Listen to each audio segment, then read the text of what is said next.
Get cool stuff for what you were going to do anyway. Drink beer. With Buy Beer, Get Gear from Labatt, you can just snap a photo of your receipt and upload it to the website to rack up points for exclusive merch. Get points for every purchase, whether you're grabbing a pint on draft, a case for a party, or a tall boy at the stadium. Any size, any product, anywhere you buy Labatt. Buy beer, get gear. Sign up now at rewards.labattusa.com. And just like that, great afternoon for college football. Welcome. It's Gomez from Gomez & Company live here from the world headquarters in Armory Square. Adam Terry, former SU and NFL lineman, up on the campus. Sunglasses, enjoying the festivities there of homecoming weekend. Adam, how are you doing? How was your bye week? What'd you do last weekend? Oh, fantastic. What did I do last weekend? Any coaching duties? I got to sleep in. Okay. Right, a little bit of coaching duties. So it's been great. You know, we're on a 2-game win streak. A big win last night over Brighton, who went deep into the state playoffs last year. Have a great team, well-run program under a guy named Steve Leon, and I think it's the first game that we've put one together, offense, defense, and almost special teams. We gave up a touchdown on a kickoff return, but we'll get that dialed in a little bit better. But, I think it's a good reprieve, and hopefully the same for Syracuse and their guys. Now, when you were playing, Adam, and over the your whole career of college and pro and high school for that matter, anytime there was a couple of losses, the way the Orange lost the two, and then you had a break, a bye week. Did you have many of those situations? And B, did that help you? I mean, did it give you a chance to kind of reload and heal up a little bit and think about it, or is it like too long of a break? I don't remember the exact win-loss when you go into a bye, but you're looking forward to it. It gives you an opportunity to, one, if you're a college student, it allows you to catch up on some of your schoolwork. I mean, that's a difficult prospect to get done during the school year. You get a little bit more time, sit down, meet with the tutors, meet with the counselors to make sure everything's going in the right direction, get that dialed in, and then, eat, drink, and be merry so that you're well rested for that next game. And this is a pivotal game going into this week against Pitt. And hopefully that's what occurred. And then, in a circumstance like Syracuse right now, you're trying to get a guy in Ricky Collins to mature and understand and really get the playbook dialed in faster than what we've done thus far. And this is a long-awaited time, and it gives you a lot of opportunity to go in and study and make mistakes during the week as well. So when you're not necessarily game prepping, you're going to have a period or two in there where you're getting ready for future opponents. But right now, you're just getting ready to go back to your basics and make sure that you're all dialed in. Similar thoughts from head coach Fran Brown on a Thursday night, the nighttime show at Myers Creek Brewing Company with the voice of the Orange, Matt Park. Coach Fran asked about the bye week for him and the team. I thought it was a really good bye week. It was good for our players. First and foremost, to be able to focus on school a little bit more, and then without all the pressure or the anxiety of a football game on the weekend. And then we got to go and look at all the pros and cons of the football team and really focus on ourselves and see what we can do better. And honestly, just get back to the fundamentals of football: blocking, tackling, catching, running. But truly doing that. A lot of people say that and they don't focus on that. And we've been able to do that, try and go and shrink down the playbook so the players can play faster, do what we feel is best for our football players and not best for the coaching staff, right? And make sure that you're consistently doing that and calling the plays to let the Jimmies and Joes make the plays and not thinking the X's and O's are the answer to everything. Similar thoughts there from Coach Fran and shrinking the playbook a little bit. Explain that thought process here, Adam. Well, I mean, that's intriguing. I mean, it's one that you're halfway. This is kind of that halfway point right now that you're going into the rest of the season, and it's a long-awaited ACC heavy slate where these are contenders that you're going to match up against, and to shrink the playbook kind of references, I mean, I don't think it's any other position except for that quarterback position. But when you start to shrink the playbook, you're looking for the ingredients for the chef, right? Like, the chef's still got to cook it up. The quarterback's still got to distribute the ball, hand the ball off, all of these other things. But, get a better ingredient for the quarterback to be successful with. And that's it. I haven't heard that. I didn't listen to that part of a press conference where he's coming out and saying that. But, I mean, that's the reality, right? Like, we understand what Ricky Collins has done over his first couple starts, and scoring 3 points on average the last 2 games isn't where we want to be. So for us to move forward, it's going to start right at the helm of that quarterback position and get it going. So it's interesting that Fran references that. So, but it's true, right? Like, Jeff Nixon can dial it up just as good as anybody else, but maybe there is too much. There's a plethora of plays that, when you don't know the nuances, right, like, that can go awry really, really fast. So when you shrink it down and allow them to just alignment, assignment, and technique, that makes it a lot easier, where you're not necessarily having to decipher the whole playbook throughout the course of a game. There was another reference during the week, and I can't remember if this was on Orange Nation or one of the press conference that the coach has, but along those same lines, as far as shrinking the playbook, a comment on the willingness to expect some changes a little bit. Sometimes the monotony of football of just doing things over and over and over, you like, no, this is how we done it. Sometimes you got to be able to be willing to change it a little bit, right? Not saying the effort doesn't need to be top notch, right? Effort always has to go. That's non-negotiable. The effort to be top notch. But when it comes to, we meet like this, and then this is how we do that, and sometimes you may have to change up meetings. Some guys are more visual. Some guys can go out there and just do it on the football field. They need reps. So it's just a big difference at times. A different philosophy a little bit here, Adam, at the midway point after the bye week, you add up a couple of the comments, willingness to change, shrink the playbook a little bit. So chance we're going to see something different out there today? Well, I think what he's referencing is how do guys learn. Like, a guy, I'm only looking at this and I'm taking those quotes and I'm applying it directly to a guy like Ricky Collins. Like, some guys who don't do well in the classroom, don't do well necessarily in that video session where it's just, a red dot and you're pointing at it and you're talking about it. We always used to make fun of it in the NFL. Like, we have a walkthrough for the true walkthrough. So you had gone through the plays 3 to 4 times before you even put the film, have that video camera up there, the eye in the sky never lies, and have that really put it down as that's the final product. So everybody's learning a little bit differently, and I think what they're doing is adapting to the personnel that's going to go out on the field and making sure that they understand everything that's being applied into the game, because like we saw last year, we had a fantastic quarterback in Kyle McCord and everything that he put out there, but this was a game, right, where the wheels fell off. And kudos to Kyle and his advancement after this game and his growth, but this was a game where the wheels fell off, and those are things that you're going to have to learn, because a guy like Pat Narduzzi is not going to be bashful of putting the foot on the accelerator and start to gas it up a little bit and bring more than you can block. And that's a scenario where you can exploit it if you feel really confident in the quarterback position. But if you don't, you've got to make sure either you're blocked up or there are routes that are already programmed in, not sight adjustments, but already programmed in, so that ball can come out and your quarterback knows where it's going. That is the voice of Adam Terry up on the quad. It is a homecoming weekend, by the way. What's the crowd like so far? It's a perfect afternoon, Adam, for people to get up and head out to the quad and start taking part in the quad walk and in the marching band and all that. Yeah, no, it's filling in. They've got some beautiful tents out here just in case there's any inclement weather, but it doesn't look like we're going to get any right now. So they're all set up. There's a lot of alumni, some a little bit longer in the tooth, with some gray hair, but those are the first participants out here. I think the younger crew is probably going to stumble up the hill at some point and join them. But right now, I think it's the nostalgia for a lot of people who might be out of at Syracuse, and this might be the 30th or 40th reunion for them. That's a great old-time expression, by the way, long in the tooth.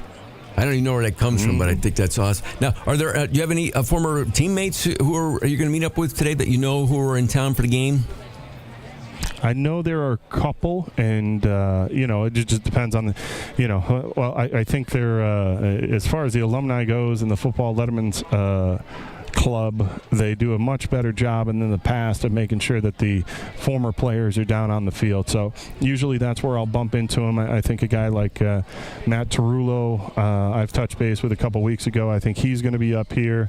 And then there's always guys that just filter in, and a last-minute decision for them to get up here and get going. But, yeah, it's always great to see them. And the good part about doing the broadcast and traveling is I run into a lot of them on the road because – there's guys that moved to Texas, or there's guys that moved to North Carolina, or there's, out near Boston, like Boston College last year. I mean, there were so many people out there. So it turned out to be a good event last year. Duke Pettijohn and Eric Calianides, a bunch of guys that I played with and got to see who I normally don't see. So in an environment like this, it's always, they walk right up and they get on the step and they wait till I'm done blabbering, and we get a nice little conversation going. All right, well, tell you what, we'll take our first break here, and we'll be back in a little bit. It's our pregame tailgate broadcast presented by Syracuse Haulers here on TK99 and TK105. TK90.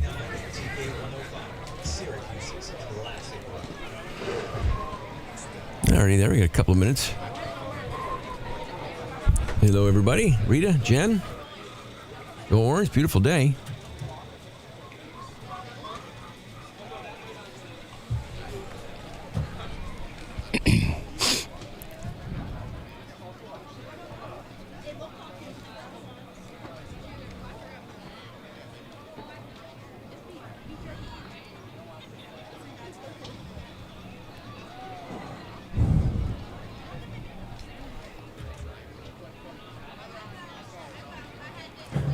What's the latest in Rochester these days?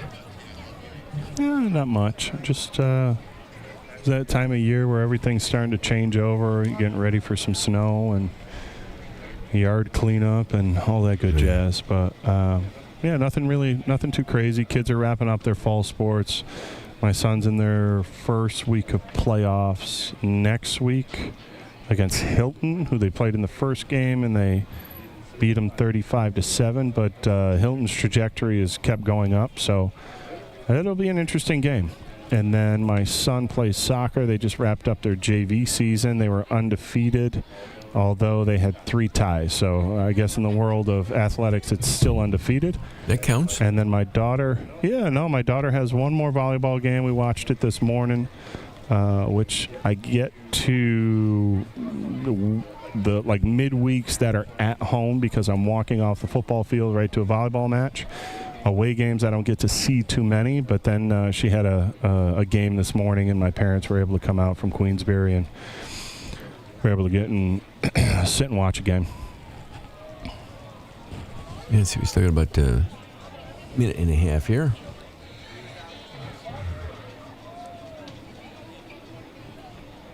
Yeah, now you're starting to see a bunch of families come in and walk around. So multi-generations of Cuse alum, it looks. Or they just went to the bookstore and bought a bunch of shit for their kids. Well, years ago when we were at the Notre Dame game and went to the bookstore there, it's a machine. I mean, that's like a Costco of... Oh, yeah. It was like 2 levels of, and it had like 12 cashiers just with lines in front of every one of them. Pumping them. In fact, you know who we... Shirt World's gone now. Dave Jacobs is I think he's a volunteer coach or something to that effect. So I've seen him a couple weeks in a row.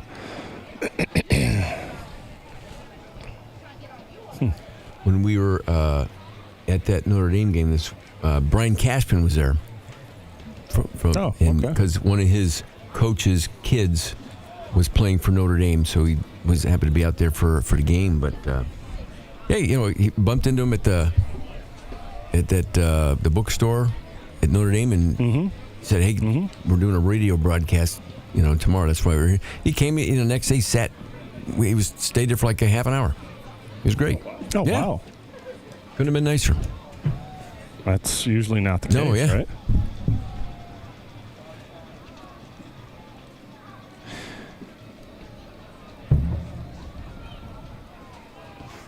All right, we'll come back out here in about 30 seconds or so. And definitely no creepy surprises. Fine, but can I at least keep the walk-in closet? Sorry, Casper. It's ours. Buying or selling, call the 49 today. Your dream, our priority. TK99 and TK105, Syracuse's classic rock. This is the Syracuse Holders pregame tailgate as we are closing in on kickoff for the Syracuse Orange. Here's Gomez and Adam Terry on TK99 and TK105. Live from the world headquarters here in Armory Square, and then Adam Terry live from the quad up at SU, getting ready for that 7:30 kickoff. Syracuse and Pittsburgh in the JMA Wireless Dome. The Orange entering the game after the bye week at 3-3. And Adam, I think at the beginning of the year, a lot of people would not have disagreed that probably they would be around there, 3-3-ish, just based on the difficulty of the schedule. But the way the team arrived at 3-3 is probably, what I won't say bothered people, but got some attention there with the last two games. The way they lost those games was kind of surprising. Yeah, I think as we started to feel that trajectory go up and get a little bit more confident, seeing points go up on the board, the defense starting to get a little bit more sound. I think that's been a little bit deflated with the injury of Steve Angeli, although we're coming off of that big win against Clemson, and I just saw Clemson play BC this past weekend.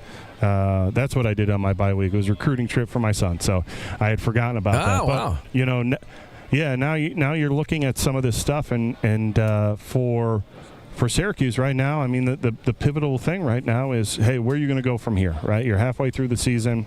You already have a new quarterback in play, and then it just starts to build from there. So this weekend and the culmination of the bye week is, hey, who are we, what are we about, and what are we going to do the rest of the season? And I think those are the key questions outside of people wondering if we've secured Fran Brown for the next few years or we're going to see a flight risk. I don't see it, but right now I think the key thing that's necessary is making sure that they establish that quarterback position, and it seems as though it's Ricky Collins until it's not.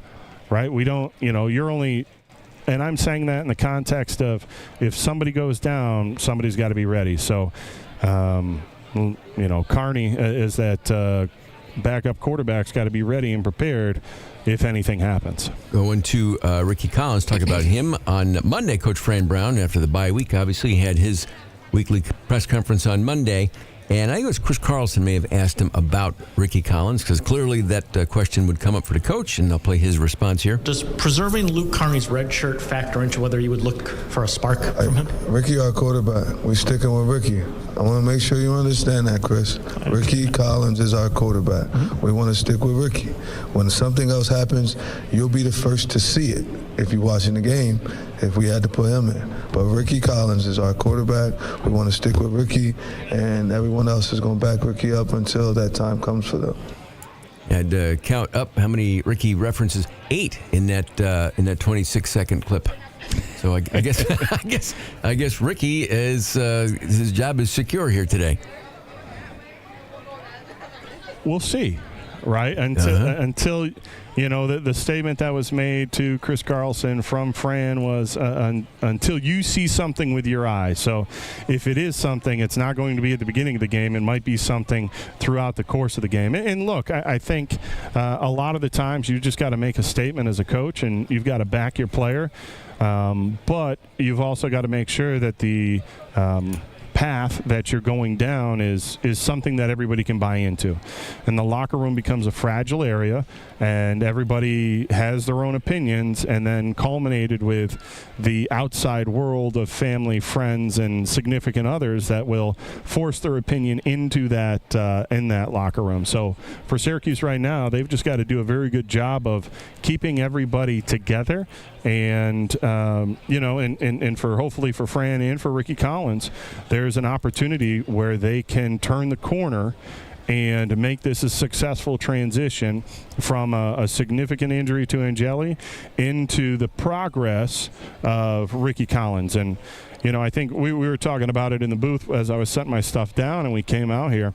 You're looking at probably we were 8 to 12 quarters in, probably 8 to 10 quarters in before we started to see that significant growth from Steve Angeli. And I think this is kind of right in and around that area where you have to start to see that growth. And that growth is points. Right? It doesn't matter. It can be the ugliest thing that you've ever seen. And if you win by 1 point, you win by 1 point. 90% of the time, 3 years from now, nobody really cares. Nobody really remembers. But they do, and they will remember that record as you're going through it. So I look forward to it. I think Fran genuinely is supporting and has the back of Ricky Collins, but it's also one where you're the head coach and you've got to make difficult decisions. And if it starts to go downhill, especially early, you're going to be it's filling up here, and I imagine and anticipate that's what's going to happen inside the dome, and you want to eliminate some of those boo birds that come out early, and the only way that you can do that is having Ricky be successful right out of the gate. Pittsburgh head coach Pat Narduzzi in his press conference asked about Ricky Collins and the quarterback spot here at Syracuse. And, when you lose, quarterback's going to get all the heat. It ain't just the quarterback. It's everybody. Just like when we lose, it ain't just the quarterback. It's everybody. I've seen the guy get better from his first game against Duke to his second game against SMU on the road. So you saw, what he did on the road. I mean, they took the first drive down. It looked like our 8-minute drive. They went all the way down to the 1-yard line, got stopped on 4th and 1. I think they're really good. I think they can run the ball. I think the Willis kid up front, running back, the front, I think they're going to try to establish a run game because they have the ability to do it with a 235-pound tailback. Saying pretty much what you would expect the opposing coach to say coming into the game against Syracuse Syracuse. I get a kick out of the Willis kid. Yeah, you were a 4-star recruit that had committed to you out of New Jersey. So Pat Narduzzi to say that Willis kid, you send Willis pretty darn well. And also, too, you look at what Narduzzi had to do. He went through a quarterback change. You had Eli Holstein, and you thought very much of him at the end of last year, and the progression started, and then the wheels started to fall off, and he had to go to Mason Heischel. And that has paid dividends for the fan base, for the people probably in that locker room, but also, too, it's one game underneath your belt as a freshman, and now it's an opportunity for Fran Brown and Elijah Robinson and all the defensive guys to make it extremely uncomfortable for that freshman. And what has the Orange, Adam, been doing the last couple games defensively that they've been struggling with compared to earlier in the season? Obviously, offensively, we know at the quarterback position, but it seems like something changed on defense as well from the first couple of games.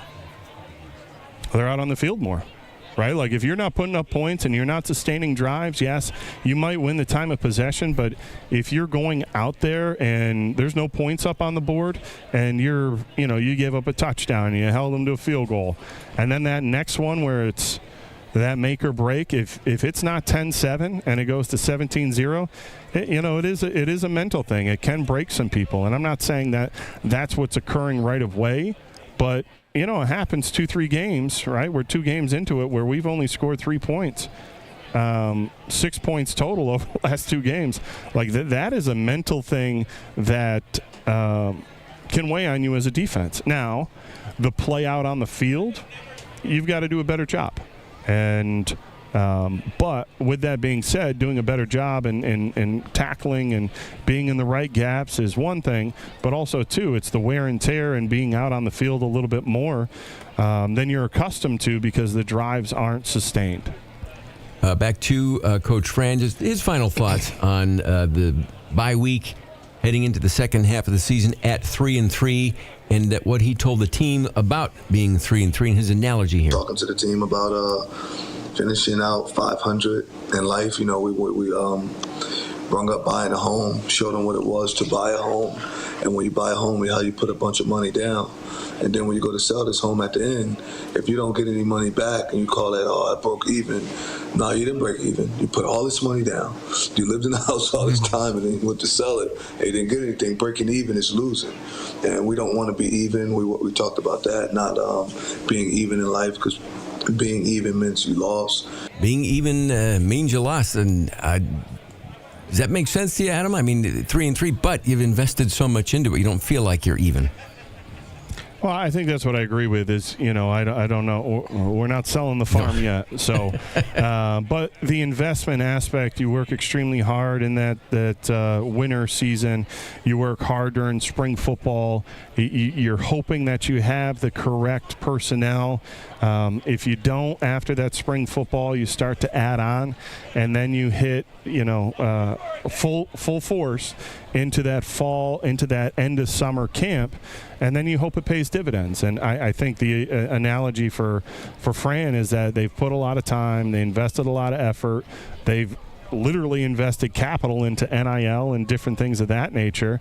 And to be 3-3, it's a little bit of a disappointment, but that's why you continue to use I think you continue to hold on to the house so it pays dividends later, and you get a good payoff, and hopefully you don't get any capital gains tax that goes towards your children after they sell it for you. So, I agree with him, and you're putting a lot of time, you're putting a lot of effort in, but that's football, right? Like that's what you're getting paid for, and it becomes a difficult thing, and it weighs on you mentally, but those are...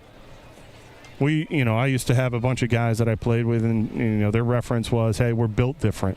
And then when everything, when you felt good about it, hey, do you want to be great? Like, what are the things that you're really trying to get to at the end of the season? And I don't think they're wavering on that vision. It's just a matter of, do you have the correct pieces at that time when you can start to make a push? You got an uphill battle on the schedule, and those are the things that you're going to have to do. So nobody's coming in to save you. There's no guy that you're going to pull up out of the portal or free agency really fast. So you just got to make sure that everybody that you have under that roof over at the Lally Center, that they're prepared and ready to go. That is the voice of Adam Terry getting ready for the 7:30 kickoff against Pitt in the JMA Wireless Dome. It is coming up on 5 o'clock. I'll tell you what, we'll take a break and some more thoughts on today's game and the bye week from Coach Fran and others, and we'll do that coming up in just a moment here. TK9.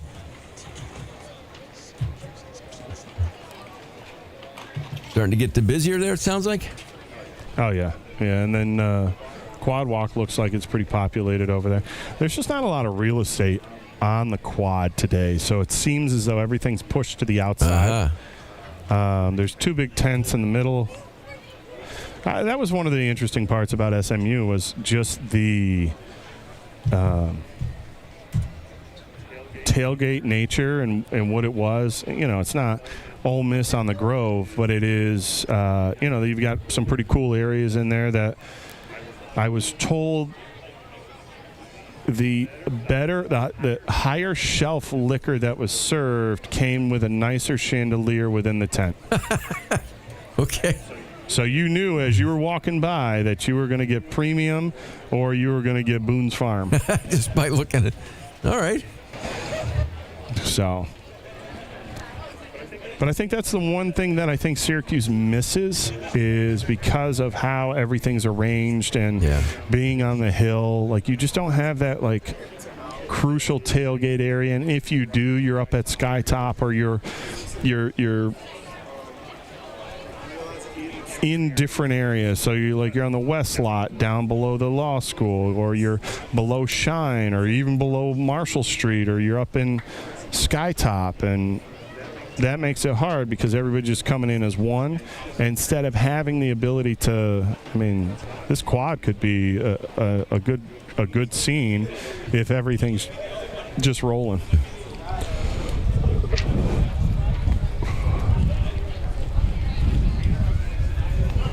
Ooh, wind's picking up. Is it really? Yeah.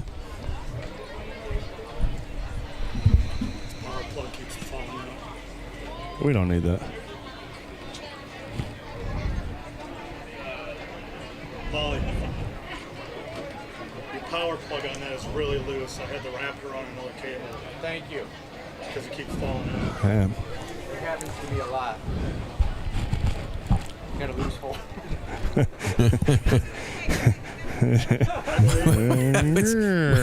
What is it?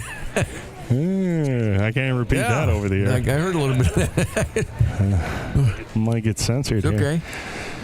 Might be like that Pat McAfee where I was going to get kicked out. I thought my job was over when we interviewed him at NC State. Really? Oh yeah, it went downhill real fast. So,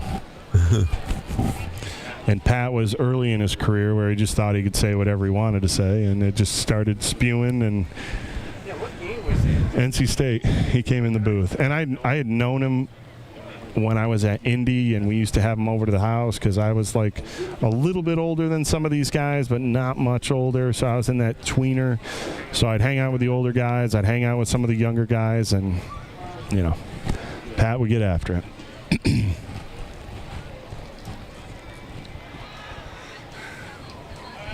the hell's going on in the AFC North? The AFC North is northing.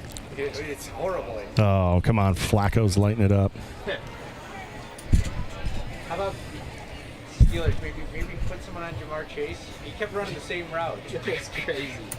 Did you see he ran the same route 5 plays in a row? Yeah, why not? Hey, Flacco's spinning it for him. 40 years old and still slinging that rock. He was 1 year removed from playing with Orlando Brown Sr.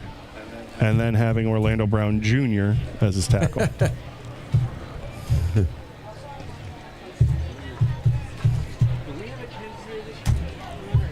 No, I don't think we have anything here today.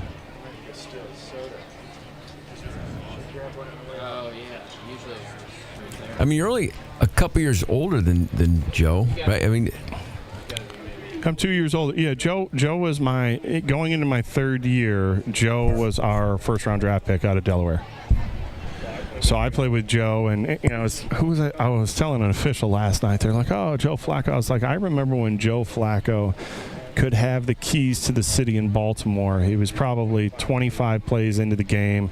He runs a bootleg, probably takes it about 40 yards. Offensive line, we're running down. We go to help him and pick him up, and the crowd's chanting Flacco, right? And they didn't stop for 4 or 5 minutes, and you're like, wow, okay, you can do no wrong here anymore. And then he just kept going. Kept winning football games for everybody. Makes it a lot easier. Winning covers up a lot. Here we go. You join the team that keeps Central New York looking its best all year round. Contact them today and get started. CNY Lawn and Snow LLC, where quality matters. WTKW FM and HD, Bridgeport, Syracuse, WTKV, Minetto, Oswego. We are live and gearing up for the Syracuse Orange. It's our Syracuse Haulers pregame tailgate with Gomez and Adam Terry. On TK99 and TK105, the flagship station of SU football. Getting ready for that 7:30 kickoff in the Dome against Pitt. Live from the world headquarters here in Armory Square, Adam Terry live from the quad up at SU, getting ready for some of the festivities. Filling in nicely, it sounds like there, Adam. We can hear the background noise. We see you on camera, obviously, but we can hear the quad starting to fill in. Yeah, no, it's filling up nicely. I think this is probably one of the larger quad walks that we've seen. The surrounding area in and around Hendricks Chapel is starting to fill up, and, we'll hear in a couple minutes when that thing starts to go, when they strike up the band. But, I think overall it looks good, right? I think a couple tents in front of us, that's starting to fill in. And by the time that I walk off the stage and go back into the stadium, we should be in a pretty good scenario where we get a good feel of what it's going to look like. And the biggest thing on a game like this and homecoming and all the pomp and circumstance around is, we played Clemson on family night. Like, hey, people have reservations and they want to get out to the bar fast. And when we had that rain delay, we knew that stadium would be half empty, and it was probably a quarter full when we exited that after halftime. And it's the same situation here. You want to keep people, keep some butts in the seats, and give them a product that they're going to hang around for and cheer. And that's what I'm most excited about right now is seeing what this past week will lead into this week. We were talking a little bit during the break, and people can see us and hear us on the stream chat of QSportsTalk.com. We were talking a little bit of NFL there, and Joe Flacco's name coming up after his performance the other night against the Steelers in that Bengals win. But you're only a couple years difference, and I was trying to do the math, but you kind of filled in the blanks there because you played with Joe Flacco for how long? Yep. So I was with Joe for 3. I was on the field for 2. I spent a year on IR, so that was my 3rd year. But our kids grew up together, and Dana and Joe, I remember when they had gotten together, and then eventually they were married. But when you enter the league and you're in and around that same age of people, you all kind of hang out together. And for 3 years we went out to Vegas until I left, and then a couple years later we all got back together because guys were on different teams, and that was the only way that everybody could get together. And like I always say, the cool part about this is one of my teammates when we were with Joe, this kid Chris Chester, who's second-round draft pick out of Oklahoma, played guard, played in the league for probably 10 years. When we were down at SMU, I went and sat with his wife and him and his daughter and watched his son play at Panther Creek. They were, it was a cool atmosphere. They played up in the Star, so those are the things that as an adult now we try to adult a little bit. Those are the cool parts that this opportunity affords me is just doing that. And then in a couple weeks we're probably going to go up and watch his other son, who's a linebacker up at Dartmouth. Just bopping around and seeing that, but also to sit there and talk with my kids about Joe, and they know Joe and they've met his kids in the past, and that's the fun part. And to see him be successful, we all know if you protect Joe and he can throw the football, we know he throws the football pretty well, and then with the talent of a T. Higgins and Jamar Chase on the outside, could be the best wide receiver tandem he's ever had, right? Like, I'm trying to go, he's been through a lot of teams, but I'm trying to go back into my head. I think that's a pretty high caliber, high net worth wide receiving core. From the stream chat, I can kind of scroll back and forth between different formats here, but on the stream chat right now, Adam, this is Dominic from North Carolina, wants to know, did you play with Terrence Cooper when you were at Baltimore? His son committed to NC State. Oh, really? Yes, I guess. Oh, yeah. No, I haven't heard that name in a long time, but yeah, he was there. And then I think he finished up. He left Baltimore, and I think he went down to the Saints for a couple years. So, yeah, no, he a good dude and could play. But, if he's going to NC State, he easily could have come up to Syracuse. So, see how that goes. Michael Antonio wants to know, who has the best seats at the game? I mean, you got in a press box. Those are good seats. I think Matt and I have some. We're a little bit leery of what could occur when they maybe reconstruct some of these booths to make them look a little bit nicer. But I think when you're in our press box or in our box for radio, I think it's one of the best angles that you see. You're a little bit lower than most, so you're not necessarily looking down out onto the field, but you're high enough that you get a great vantage point. I think for the most part that Matt and I probably, and Tim every once in a while has the best seats in the house. Paulie definitely has the best seat in the house because he doesn't really do anything. So he gets us food every once in a while. Don't let him fool you when he's on air. He just takes and listens to us talk, and then he regurgitated it with Steve out on air. Let's not get it all confused. And then with the Padres playing right now, he's really not talking anything except for Padres. Now, you watch baseball? Did you watch the Dodgers game last night and what Shohei Ohtani did?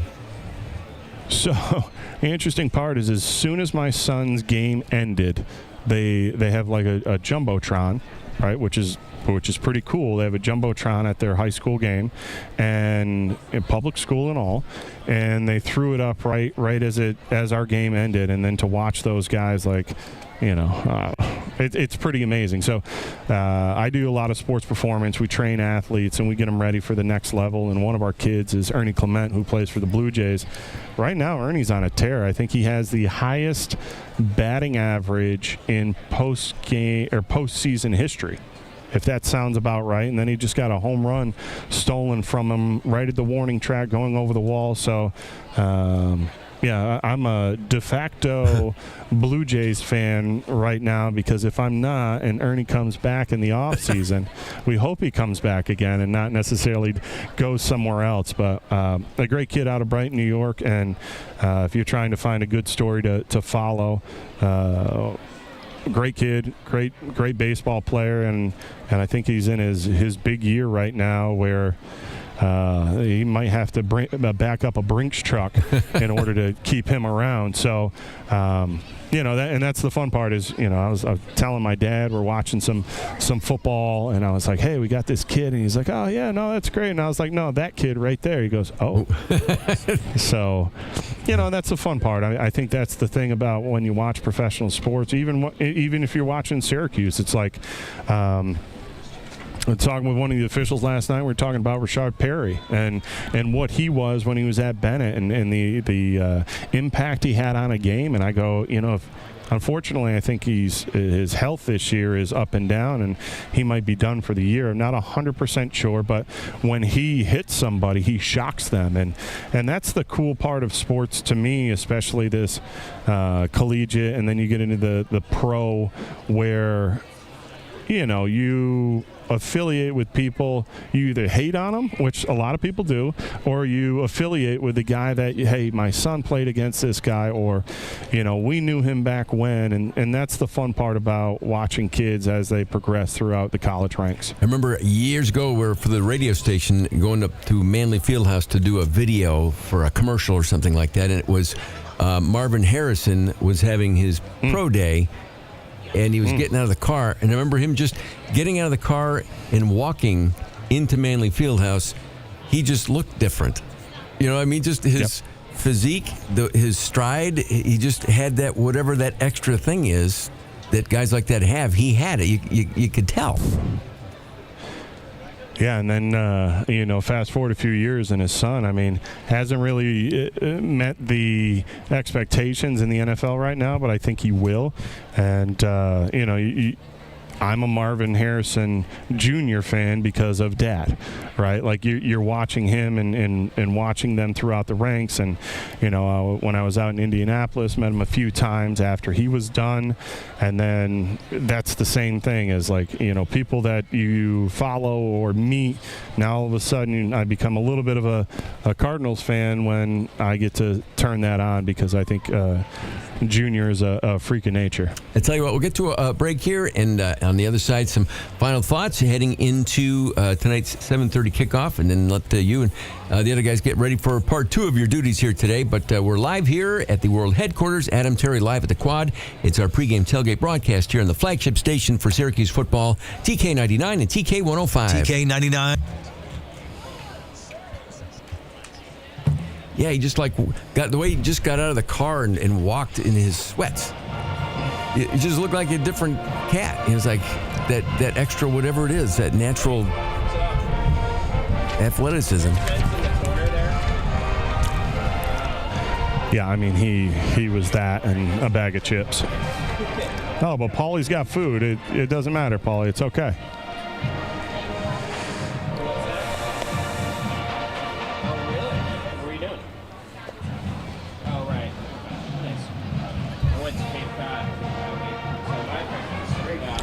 Boom,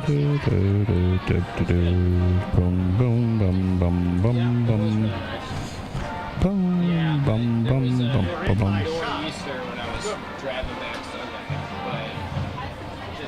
Oh, really? Yeah.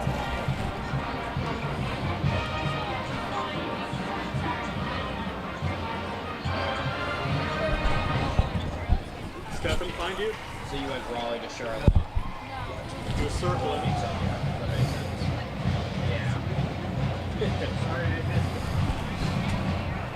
Yeah. Adam is. What's that? What's that? So you're in break, right? Yeah. Okay, thanks. Are you going to Georgia? Probably lose by 14, I'd say. What, you know, I was going to say what? Hey, are you doing Georgia Tech?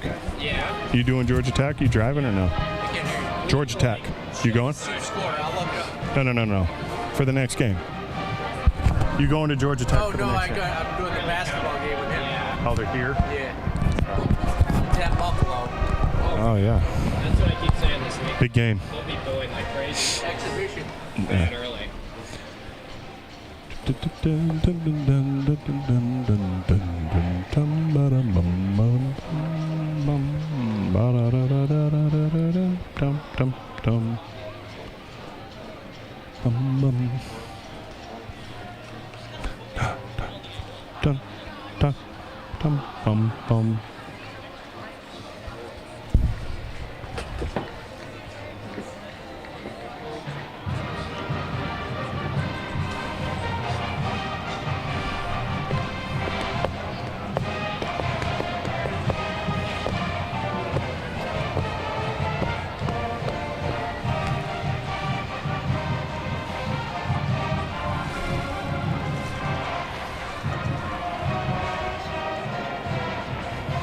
So are you out for the rest of the year? What?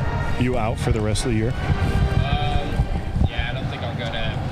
I can't do any of the next couple because of basketball. Yeah. No Miami? No. South Beach? You want to go hang out in South Beach? What is the lights about? Wow. It's like we're important today or something. What? Are we important with the lights and everything?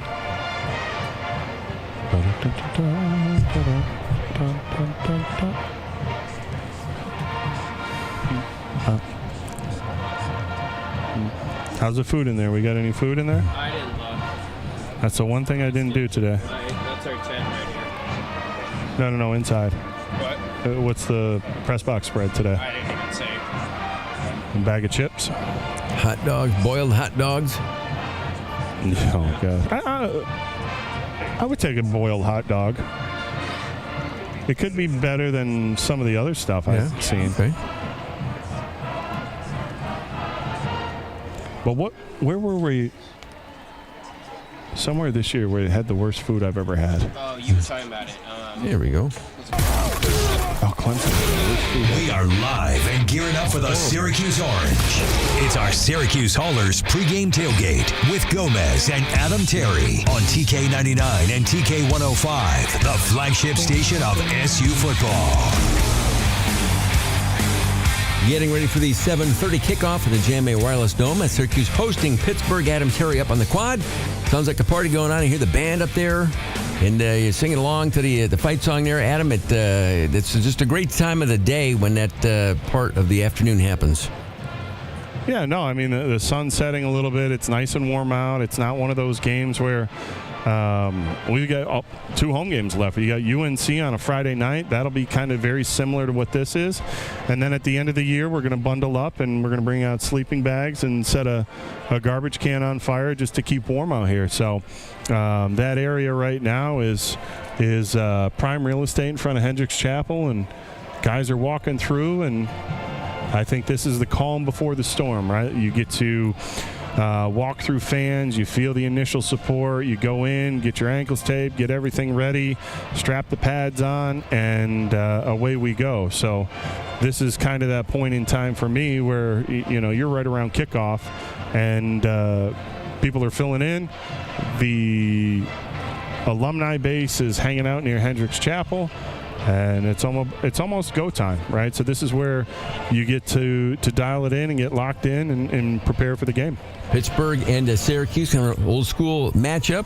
Earlier in the week, Coach Pat Narduzzi from Pittsburgh asked about the series against Syracuse. I think it's great. I mean, I haven't talked a lot about, rivalry game because, we got two big rivalries, I think, that we think of as rivalries. And but it's an old school, old Big East rivalry. And, it's great competition. It's the ACC. So good football.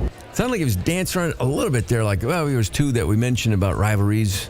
But he didn't necessarily lump Syracuse right away with that. Obviously, West Virginia would be a big Pittsburgh rivalry. Yeah, I was waiting for him to revert back to, hey, when he was at Michigan State, and be like, Michigan's a great rivalry, and we're far from that. But I think Backyard Brawl, if they look at what they're doing, Backyard Brawl is the one.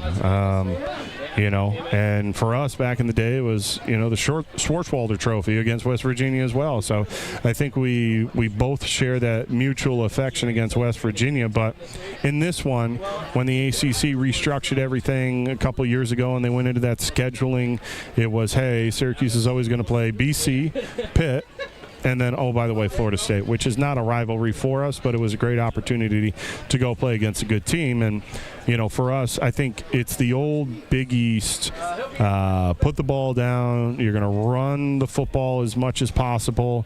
It was going to be on a crappy field down at Acrisure Stadium. And when you came back into the dome, if you had a fast tailback, you're going to win the game because now is a little bit of a lightning running back going up and down the field. And I think that's how it's always played. It's now you look at offense and defense, how it is nowadays. I think you're going to see the ball thrown a little bit more, and both teams have great running backs, but it's going to be on the offensive line. Can you protect the quarterback and allow for them to throw the ball down the field? And both inexperienced. One has had a great outing, Heinzel last week, and then you've seen Ricky Collins, and he's been the person of interest and what people have listened to Paulie and Tim talk about all week and brought in some phone calls. So I think it's going to be the progression of the quarterback this week will lead to see who's going to win this football game. And that brings us to the starting lineup, sponsored by Upstate Imports. And any surprises in the starting lineup that you're aware of right now heading into the game tonight, Adam? Yeah, for sure. Well, I think the one surprise that we shouldn't see is a change at quarterback. So I don't have any surprises, but the one thing that I can probably go after and be pretty confident with is that Ricky Collins is going to be behind the center. And that is going to be one that everybody in Western and Central New York and alumni base is going to watch pretty intently. Just kind of looking around college football today, Vanderbilt beat LSU 31-24. Gotta love that, right? Yeah, I got to love that. Well, do you know who the defensive coordinator is? At LSU? No. Oh, at Vandy? No. Steve Gregory. Oh, really? Yeah, so Clark Lee spent a little bit of time here. He crossed over with Steve Gregory, and then after Steve had left Miami Dolphins, I think that was his last NFL job, they reconnected. He was out for a year or two, and then they reconnected.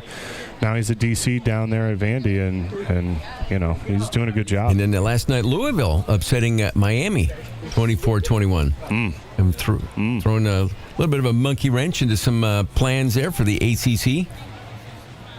Yeah, I mean, that's a big one. And my only question about Louisville, did you ever make the trip out to Louisville? Yes, we went the year, when we were like a 33-point underdog. It was Coach Robinson's last season, I believe, and we ended up winning that game. So we were at that game. Oh, okay. Because I didn't know if you had been out there since the Papa John guy had gotten ousted and they had taken off all the badging and embleming. And so we did it probably a year after that had occurred. And you should have thrown a paint on top of it because you just saw the outlines and where things were and what it was. And then you're looking at kind of like a nice clean area with all the dust and grime around it from the years that had been sitting on the wall. Well, Adam, listen, enjoy the game. Go Orange, and we'll be listening here on TK99 and TK105. Enjoy the food that Paulie supplied. Is that true? Did he bring up a little surprise for you there, or no? No, he's selfish. Okay. That's right. I was just checking. I said you had some food with you, and you just left it over there. You had a cookie? Was it a cookie? Yeah, I still. You just took a cookie. Okay. Whatever. Anyway, Adam, have a good broadcast, and then we'll talk to you next time out. All right. We'll see you then. So long for now, and go Orange. TK.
Great.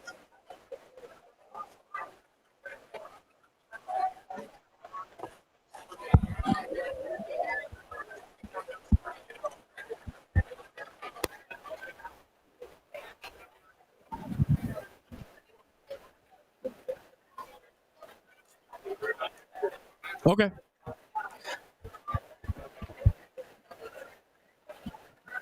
Chat, how we doing? It's game day once again, my friends.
Oh, shit.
Getting you set and ready for kickoff between Syracuse and Pittsburgh. We're live at Shaughnessy's Irish Pub at the Marriott downtown Syracuse. Thanks so much for choosing to hang out with us on your Saturday evening.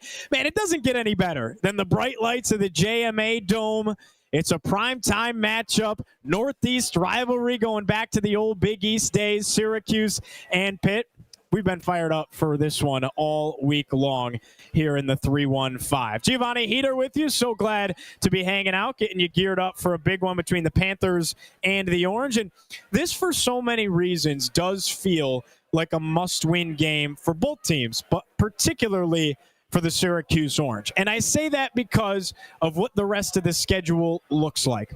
Coming into the 2025 season, the big narrative was, can this team match some of the expectations that were set last year? The schedule looked incredibly daunting, but it felt like if you could find a way to get to a bowl, get 6, maybe 7 or 8 wins, then you're feeling really good about the trajectory of the Syracuse football program after year 2 under Fran Brown. Felt like 8 would probably be astronomical and unbelievable and fantastic. Felt like 7 would be really, really solid, and 6 would be, hey, we're still in a great spot, and Fran is building something special. Then the wheels kind of fall off. Steve Angeli goes down. It's this dichotomy of this unbelievable high with the win against Clemson. First time in program history, Syracuse goes on the road to Death Valley, exercises the demons that are the Clemson Tigers for this program, and wins a huge game. But at the same time, you lost your starting quarterback in Steve Angeli, who to that point through 4 weeks of the season was leading the nation in passing. Enter Ricky Collins. And everybody sits here and thinks, okay, he's still a former 4-star recruit coming from LSU, a prominent guy in the transfer portal, a prominent guy coming out of high school as well. We might be okay if you're a Syracuse fan. That was what was going through your head, right? And it just hasn't been that way. Syracuse dropped a pretty bad dud against Duke with a big opportunity on the table against Duke in the Dome. Got outscored in that game 38-3. Never got its feet under them. Never put the car in drive offensively. And things just sputtered from the get-go. Then you go on the road to SMU. And you're thinking, can you get the wheels churning now? Can this offense start to figure things out? Can you make this first-time quarterback at the collegiate level more comfortable? And it doesn't happen. In the fourth quarter, you got things going a little bit, but for the most part, it doesn't happen. And it wasn't just Ricky. There were a lot of problems on the defensive side of the ball. There were even special teams issues at times. It takes a team, right? You get the bye week. Can Syracuse regroup? Can Syracuse reset? Can Syracuse find a way to improve from the first 6 games of the season, really though, those last 2, and carry improvement into the final 6 games of the season? Because right now they sit at 3-3. And if you want to get to that 6th win and get to bowl eligibility and feel like you're in a good spot in year 2 under Fran Brown and moving this program in the proper direction, kind of the number everyone had circled coming into the year was 6-6, right? Like we mentioned, you have to win tonight. Must win against Pitt in the Dome. You still have to go on the road and play at Georgia Tech, who's right now a top 15 team in the country, currently ranked 12th. They won again today on the road in Durham against Duke. You still have to go on the road and play at Miami, Hard Rock Stadium, Coral Gables, not an easy place to win. They were a top 2 team in the country, looked like a serious national championship contender. I still think that could be in the cards for them, especially in the modern era of the sport in a 12-team playoff. They lost last night to Louisville, so they proved that they are vulnerable. You still have to go to Notre Dame. Notre Dame's got a big one, big rivalry game against the USC Trojans tonight, but you still got to go to South Bend and play Notre Dame. And they are a team that is completely in desperation mode with a lot of talent. And they're probably one of the most well-coached teams in the entire country. I think C.J. Carr, the quarterback for Notre Dame, might be a future number 1 overall pick when it comes to the NFL draft. That's the talent this kid has. He's quietly tearing it up and has some of the best numbers in the country down in South Bend right now playing for the Fighting Irish. So big one for them on national TV tonight. You still have to go play them on the road. Your winnable games, it feels like, all come at home. Maybe that's a good thing. You got North Carolina on Halloween. Bill Belichick, will he make the trip or not? That's certainly a question mark at this point. They lost again today. Actually, yesterday. They lost last night against Cal. But you get North Carolina on Halloween. You get Boston College at the end of the year, who is currently 1-6. They lost again today. And they really have struggled this year, year number 2 under Bill O'Brien. This Pittsburgh game, if you want to get to 6, is everything. And it comes tonight in the Dome. The opportunity's there in front of you if you're Syracuse. You'd like to think that you'll beat North Carolina. You'd like to think that you'll beat BC. In all likelihood, without a crazy upset, you're going to be probably double-digit underdogs at Georgia Tech, at Miami, at Notre Dame. That's probably a fair assessment of the situation there. So you have to beat Pitt. And you're not double-digit underdogs anymore. You were. You opened as double-digit underdogs. Now the spread is at 9.5. So right on the cusp. Can you beat Pitt? You got your home field advantage behind you. You got prime time in the Dome. Can Syracuse pull it out? That is the questions we are asking right now. I think the path to success for Syracuse to do so is getting after the young quarterback. Want to go a little bit further on that. They make a quarterback change 2 weeks ago in Pittsburgh, and it felt like they did it so that they could play Cade Bell, second-year offensive coordinator's offense, more to its strengths rather than its weaknesses. They bench Eli Holstein, who was the next big thing in Pittsburgh. If you flash to a year ago at this time, it's funny how things change so quickly. And they go with the freshman gunslinger and Mason Heinschel. So far through 2 games, he's gone 30 of 41, 323 and 4 touchdowns. In the first game, 20 of 29, 321 yards, 2 touchdowns, 2 picks against Florida State. In the second game, and he's done a nice job of running this offense more the way that they'd like to see it be run. But Florida State was able to create some havoc against him. Some growing pains for Heinschel, and I think this is where Syracuse can find success. For as strong as most of the game was for Heinschel against Florida State, he still experienced a couple of hiccups. He threw a pitch off to Jules Goff. It was back on the first drive of the game against Florida State, and he just fumbled it away, essentially, with the poor judgment there on the play. He missed a wide-open throw on a potential touchdown to Ja'Carrion Turner in the second possession of the game against Florida State. And then he threw 2 interceptions that gave away chances for Pittsburgh to have a halftime lead over Florida State. So Pitt, in a lot of ways, probably could have won by more on the road in Tallahassee. You go to the second half. Just felt like he was overwhelmed by the pass rush that the Seminoles were sending at him at times. It led to some dangerous throws. It led to some sacks, and it led to some penalties as well that just kind of looked plain awkward. I'm talking intentional grounding, just not having full grasp of the moment. So again, you have those questionable decision-making traits with an 18-year-old signal caller, and they came to fruition a little bit against Florida State. I think the biggest path to success for Syracuse tonight, particularly on the defensive side of the ball, is getting after this kid, making him uncomfortable, and being busy. in the backfield really all night long. You look at the remaining schedule for Pittsburgh and a team that feels good about their chances to maybe compete in the ACC. They're at Syracuse. They play NC State at home. They're at Stanford. They got a bye. Then they play Notre Dame. They're at Georgia Tech. And then against Miami. That final three is nuts. In fact, it's the same stretch in a different order that Syracuse has for the back half of the season, because Syracuse also has to play Notre Dame, Georgia Tech, and Miami. So there are parallels there. But that final three is murderer's row, right? Notre Dame, Georgia Tech, Miami, all of those teams currently ranked in the top 13. I don't think Miami drops out of the top 13 with the loss to Louisville last night. So probably stays that way unless Notre Dame loses against USC tonight, which they are 9.5-point favorites over the Trojans. So a lot of opportunity in front of Pitt. In a lot of ways, this is a must-win for that Panthers crew as well. Plenty more to unpack. We got a nice sit-down with Julian Wiggum, former Syracuse defensive back. That's coming up in the next segment.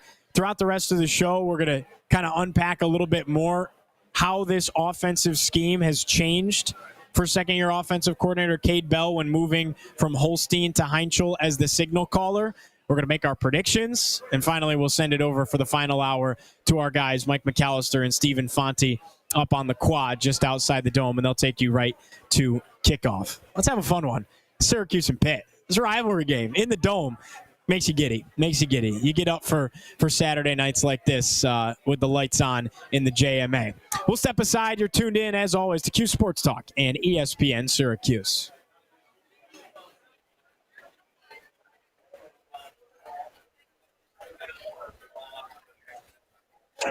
You know, I really think that they need to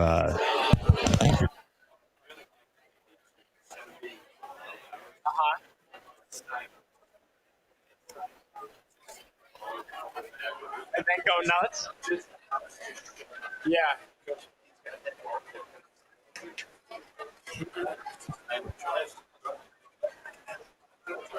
Yeah, maybe. Yeah. It'd be pretty hard to make that happen. Yeah. Yeah. Yeah. That's funny. I'll tease it. I'll pitch it.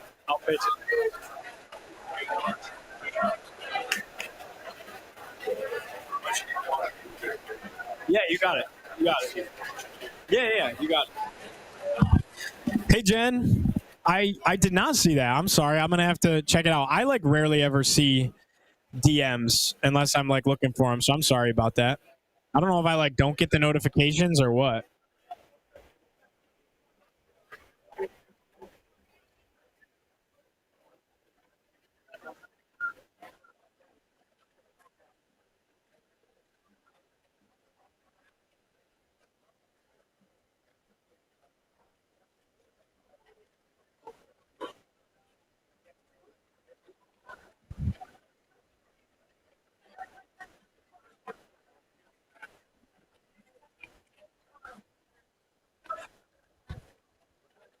See what we got in the YouTube chat.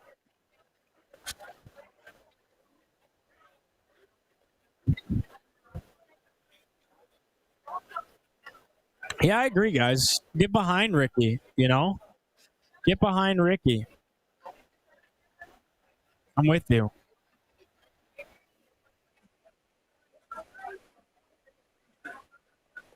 I think you guys are going to like this sit down with Julian Wiggum. I think he is awesome. He's a good time. He's really, really well spoken and pays attention. I don't know that every alum is as locked in as he is as far as watching every game, and you'd like to think so, but I don't know, the percentage of alums that are still as dialed in. But Julian Wiggum, he loves Fran too.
Jim, this segment that we're about to air is 20 minutes. So if you got to do anything, feel free. Yeah, it's pre-recorded.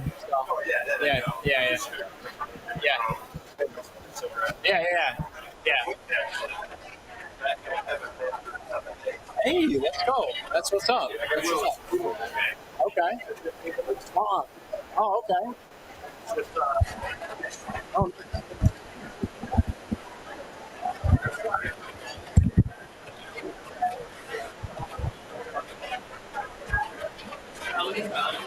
Rivalry Saturday here in the 315. We're live at Shaughnessy's Irish Pub at the Marriott downtown Syracuse. Giovanni Heater with you, getting just set and ready for kickoff between Syracuse and Pittsburgh up in the JMA Dome.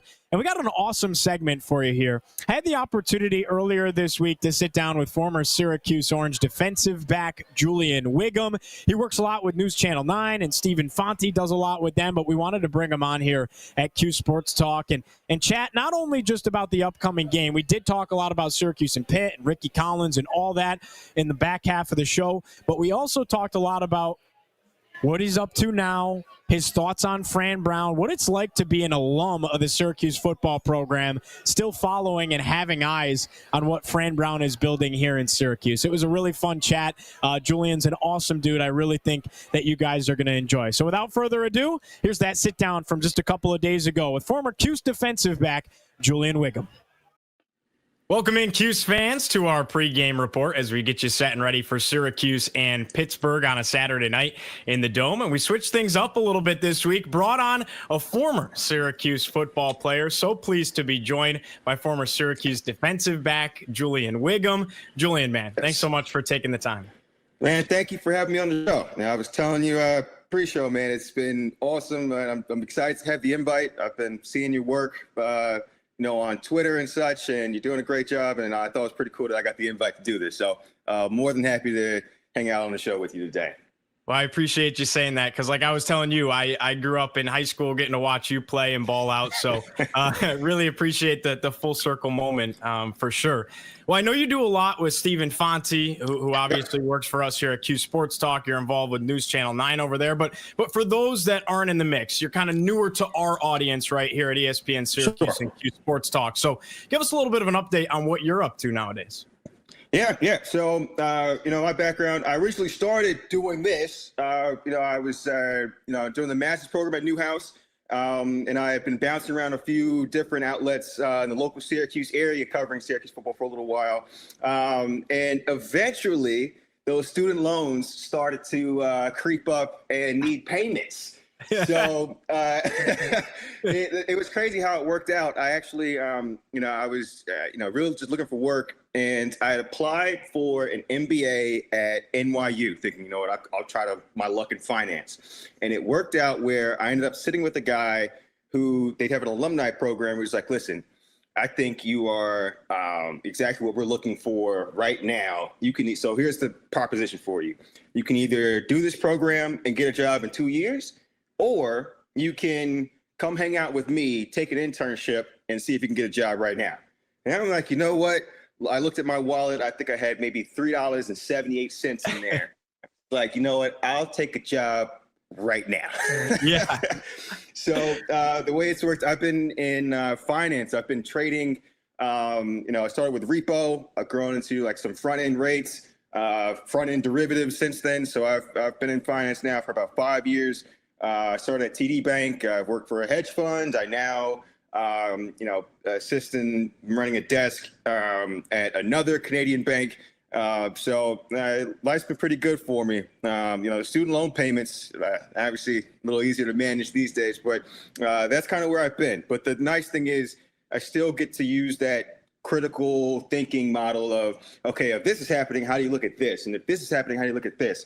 And I got to say, thinking about Syracuse football for those 2-3 years and how a defensive line and how a defensive scheme matches up with an offense is not that much different than how the 2-year note matches up with non-farm payrolls and, what that number would do to the 2-year yield and how that affects the macro environment. So it all became very cohesive at the end of it, and I'm happy for how my journey has played out. That's fascinating stuff, man. There you go. There's that Syracuse University degree right there in full effect. No question. That's it. Well, I know you still follow this Syracuse football program very closely. I want to ask you, what were your first impressions on Fran Brown when he got the job and first got to Syracuse? Yeah, so first thought coming in, I'm like, all right, it sounds like he was actually, the archetype of what I was hoping Syracuse would hire, right? I was doing the show with Steve, and, they were floating a few names out there. And my idea was, you know what? Go get somebody from the SEC that just knows ball. Right? Go find someone that knows ball, that knows recruits, that knows how to find the right guys and put them in a system, that knows what it looks like to win. Right. And my first thought was, maybe it's an offensive coordinator, maybe it's a defensive coordinator. And then Fran Brown popped up, and I'm like, you know what? This is even better. Why is that? Because he had brought in some of the best talent to Georgia, right? And I'm like, okay, the guy that's kind of spearheading, the recruiting efforts for one of the premier programs in the country. Yeah, I kind of want him to come to Syracuse because with the transfer portal now and how NIL has worked out, I think any look at Indiana right now, right? Obviously they've got, exactly. I mean, you get the right coach in there. Indiana was a school when I was coming out, they were like a 5-7, 6-6 kind of program, right? All of a sudden, they become something with the right coach, scheme, system in place. And now I see that for Syracuse. I've always seen that for Syracuse. And, when Fran Brown came out, I was like, this is the guy. Listen to the way he talks. Listen to the way that, recruits respond to him. I think he has the right mindset, and he's the modern kind of coach that you're looking for in this new era of college football. And I thought he was a gold mine when they hired him. I think I was Steve always messed with me about, do you have 10 wins this year? Do you have 10 wins in you this year? And I'm like, I don't know. With Fran, I was like, you know what? I actually think this guy can put something in place for them to do it. And with what they've done so far, I love Fran Brown for the program. I'm actually happy they're having the season that they're having right now, because maybe that tempers some of the interest in Syracuse's head coach right now. But I've been a big fan of his since he's gotten here. And, I really hope that he continues to lead this program in the right direction, because I think he is the exact kind of coach that you're looking for in this modern college football era. Yeah, I'm with you. I just feel like Fran is special, and he's different in so many ways. And it's so refreshing to have him here in Syracuse. I got to ask you, as an alum of the program, how awesome was it to see the success that this team had last season? Of course, with Kyle McCord, the 10-win season. I mean, what a great year for Syracuse football. Yeah, it's awesome. It's one of those things where, I cook a little bit now, and sometimes you got to put things together, and you're not quite sure how it's. You try to follow the recipe, but every so often you got to put something in that you like, right? Whether what kind of cheese or whatever, mozzarella versus cheddar or whatever. And I just feel like the way that they put this thing together, Kyle McCord coming over from Ohio State, you've got transfers coming in at defensive back. I just felt like the team came together with the perfect recipe last year to really make a run, right? With the scheme that they were running with, again, Kyle McCord, I think, was the engine for that team last year. But I just think with Fran Brown running, if it was any other coach, I don't think it works the right way, right? Sure. So to me, I just thought that the way that it came together last year was awesome. I got a group chat with my guys now, Kyle Knapp, Amari Palmer, Seamus Shanley. And we always go back and forth, like, what do we think this year? What are you guys thinking? Yada, yada. And that was the happiest I've ever seen that group chat in years, right? The guys all of a sudden want to start planning trips and everything. I'm like, oh, man, look at what Syracuse football can do. So as an alumni of the program, I think I speak for many of us who have played that, it's a breath of fresh air and very exciting, because I think the standard from just that one season has carried over into what people expect from Syracuse football now. And it's no longer 6-6 and make a bowl game. I've always hated that. But I've always hated bowl games. I just thought they were meaningless games. But now with the expanded playoff, I think people see Syracuse as a team that should be competing for the ACC and competing to make the tournament. And I just find that to be awesome, because, for where Syracuse has been for so long, this is a really exciting time to be a Syracuse football fan. Yeah, no question. And to have that transpire the way it did in year one, it was just a launching pad for the Syracuse football program. Want to ask you, though, we're at the midway point of this year's team, right? This is a new team, new challenges, new schedule, new players, a lot for Syracuse football. What's your assessment of this year's team at the midway point here?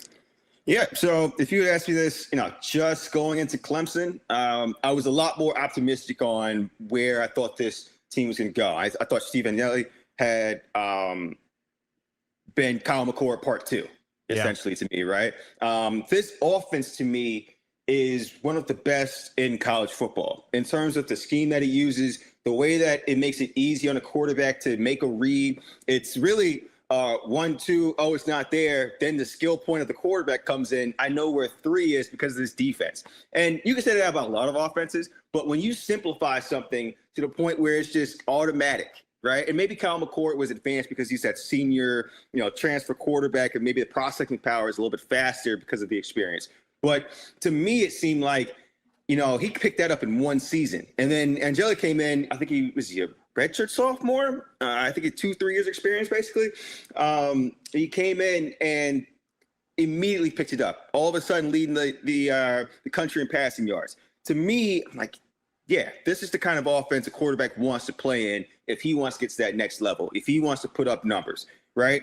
But then, talking to the guys over at Channel 9, I'm like, you know what? I think they can beat Clemson.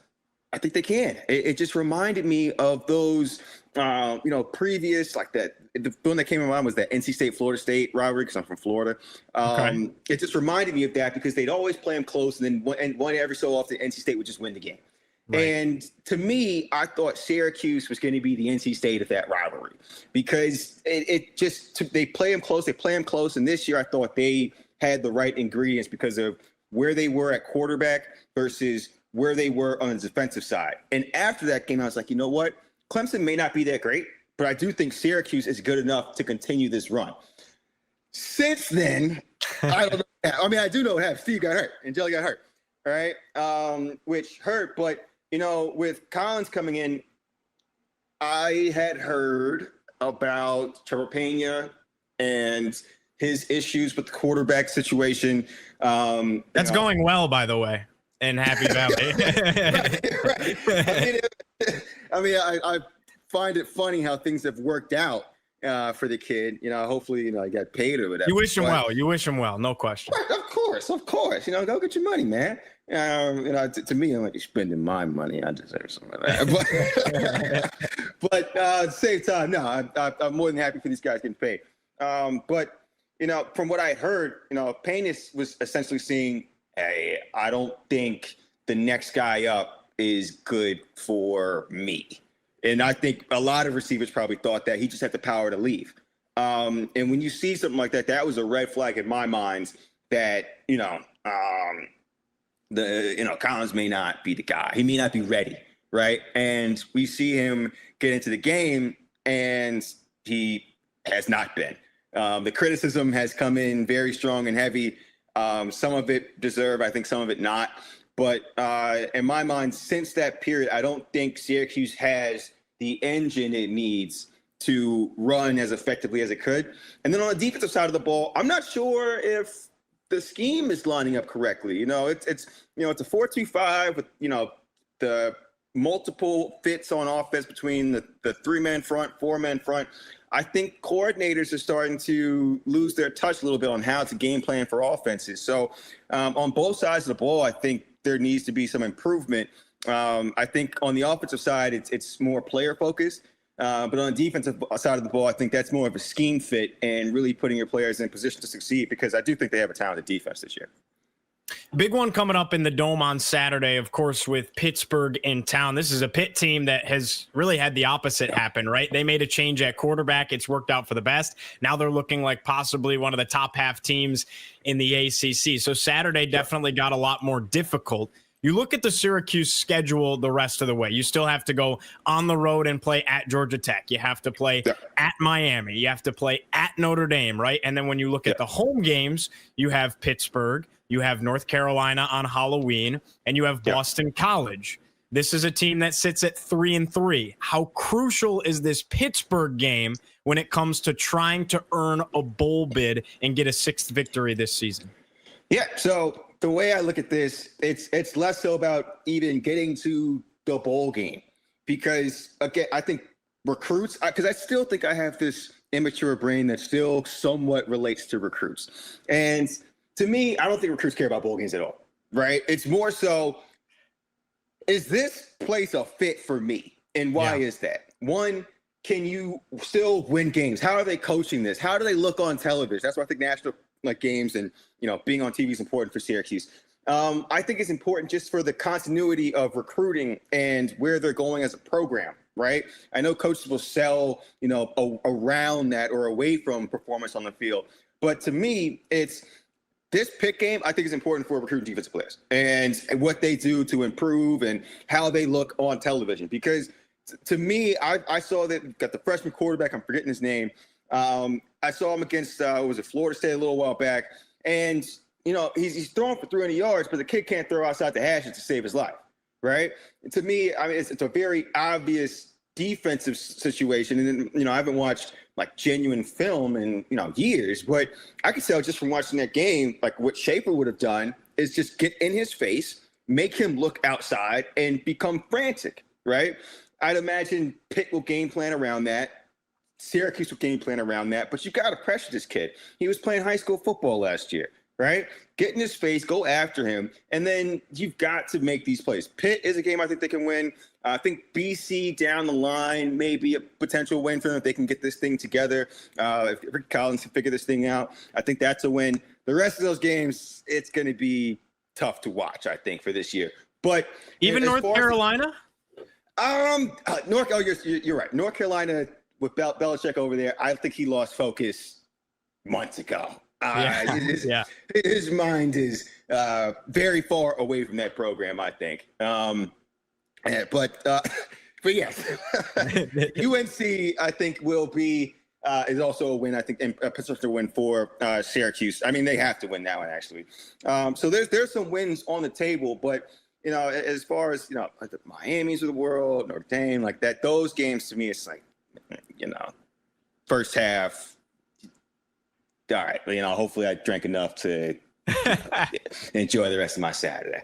But that's what I think in terms of how we look at this season. It's, can you show flashes during the games you're supposed to be in for you to really sell recruits on the vision that you have for this program? And that last year wasn't just a fluke because of your quarterback. That's what I want to see from this program, because that's where I think the continuity and the importance and significance of the rest of the season really lies, rather than the outcome of this season.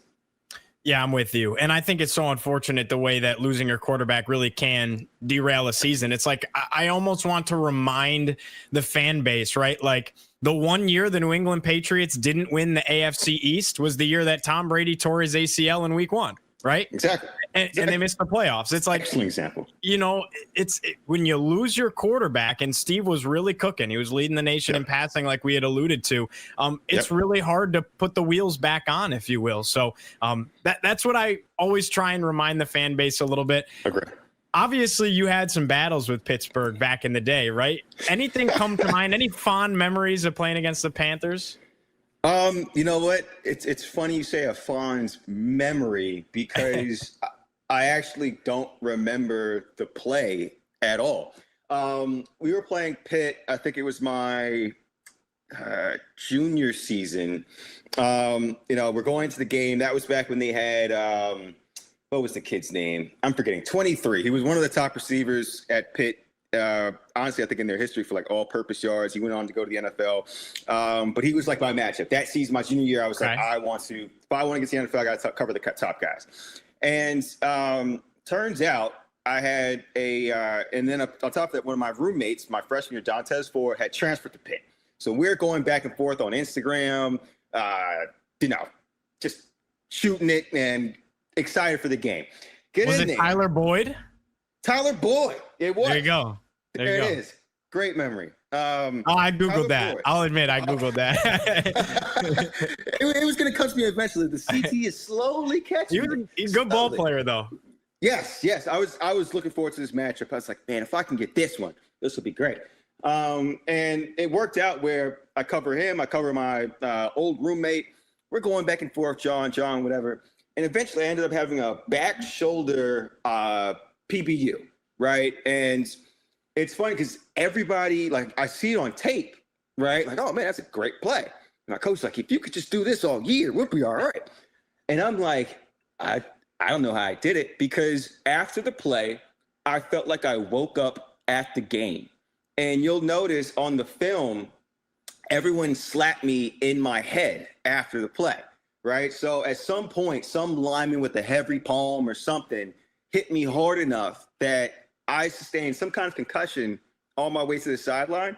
Because I tell you, when I looked up, I saw my gloves. I saw Shamarko Thomas, who had graduated years ago. And I'm like, what are we doing here? What's going on? And they're like, Julian, it's punt. It's punt. And I'm like, okay, go punt the ball then. What are you talking to me for? Why am I dressed? And to me, that's one of the craziest, that's not a great football example or memory, but to me, it's like, man, I don't remember anything that happens. I had to go see the whole thing on film, but it was probably one of the best plays I had made athletically in my career. And I actually don't remember the play at all because somebody slapped me in my head hard enough for me to sustain a concussion that kept me out for 2 games. That's crazy. And the concussion came from the celebration. Yes. Of course, from the celebration. Of course.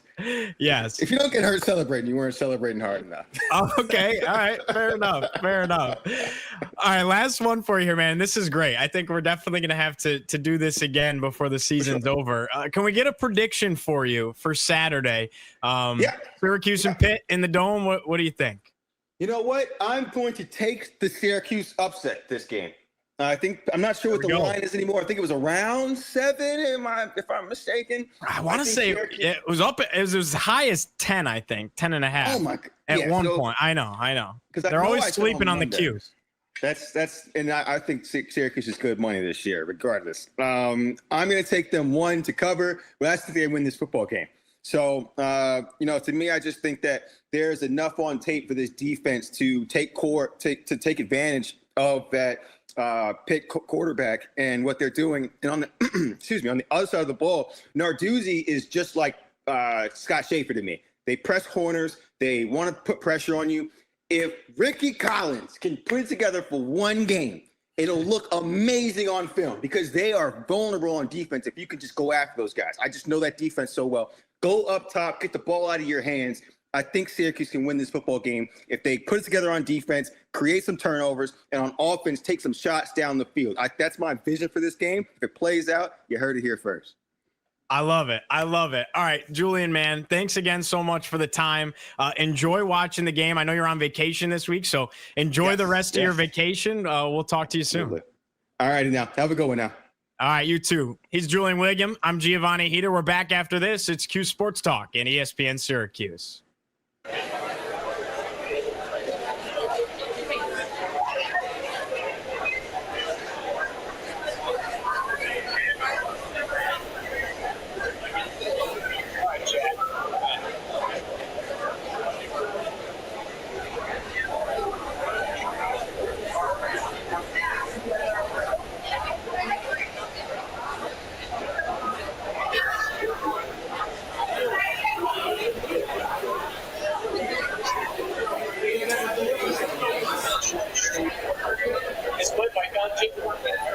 Is my mic on?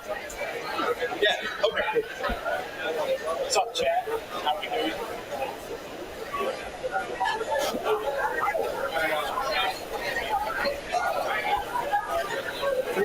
Yeah, he's fun. It's a good time. We're definitely going to do some more stuff. Actually, they don't hear you. Say something? Mic check, 1, 2. I'm not getting anything from you. You're right. Yeah.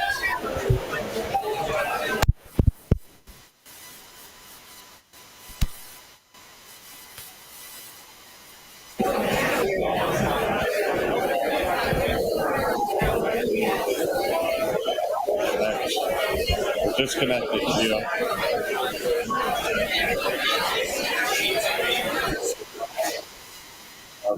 Mic check. I still don't hear you. Yeah, mic check. Let's see. Try the other headset. Try the one with yours. Okay. Oh, that's it. My bad. Sorry. I put on mics. That's my bad. I put on the wrong headset, guys. Sorry about that. My bad. How we hanging? Appreciate you guys liking that. Julian's great.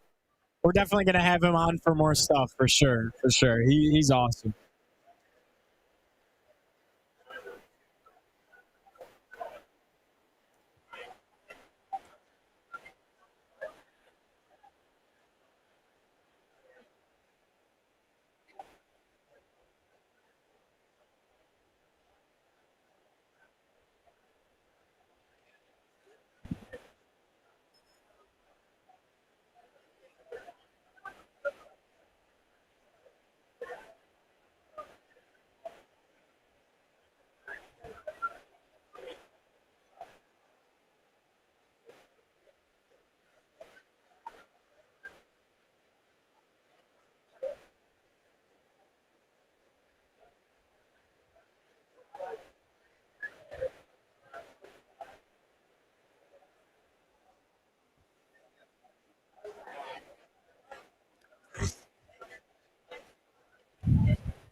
Huh?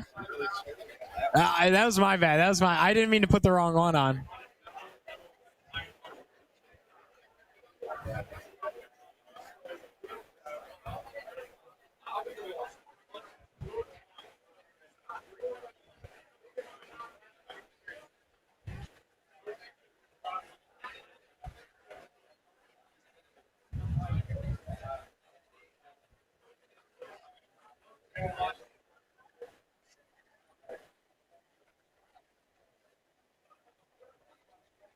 Cool.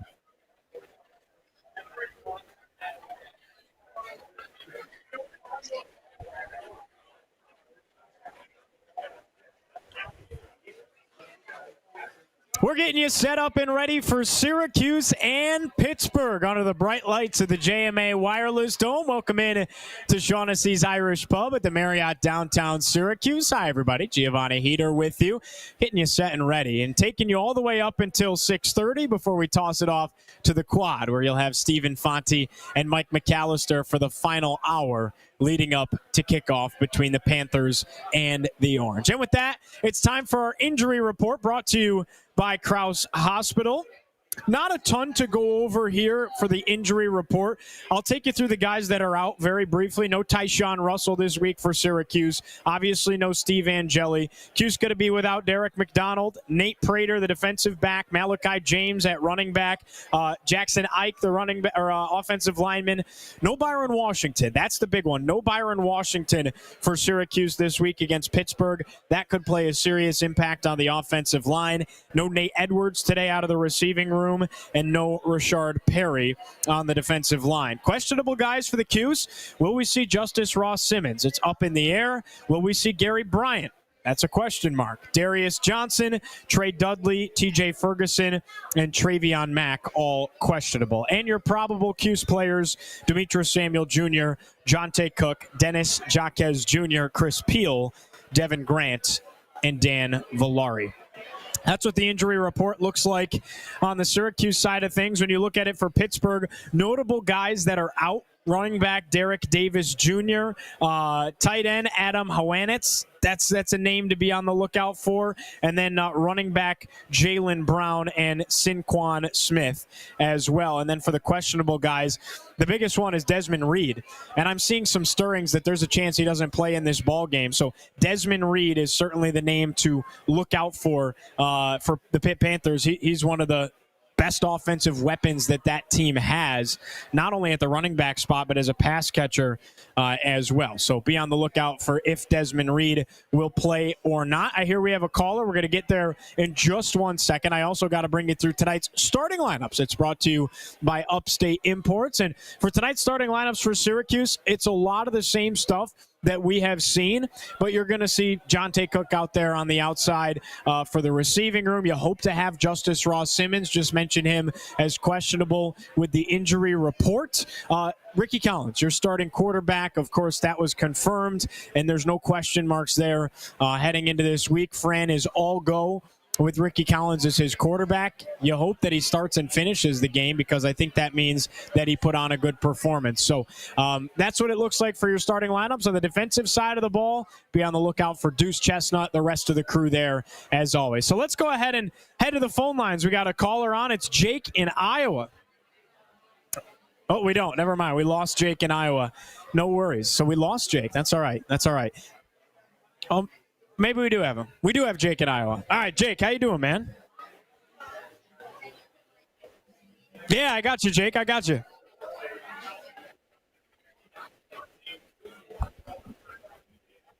Against SMU, but we gotta balance aggressiveness with intelligence here. We gotta get points in the red zone tonight. You can't do that again. It's too deflating for the defense, and it's too deflating for all of us watching the game. I appreciate you taking my call. Thank you, sir. Yeah, man. Thanks for calling in, Jake. Give us a ring post game, and we'll chat about how it all transpires. No, I agree with you. You know, I thought there were times where the play calling definitely was in a good spot, and then times where you'd like to see things change a little bit.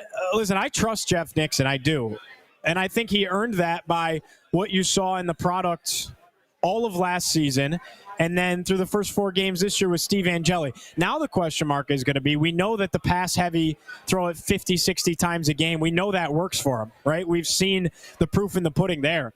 Now the question is, can he adapt? Okay, your quarterback's strength isn't necessarily dropping back in the pocket, sitting back there with stones at his feet and slinging the ball around, just spraying it around the yard, right? That's not necessarily Ricky Collins' game. He does have a mobility factor to him. How do you use that?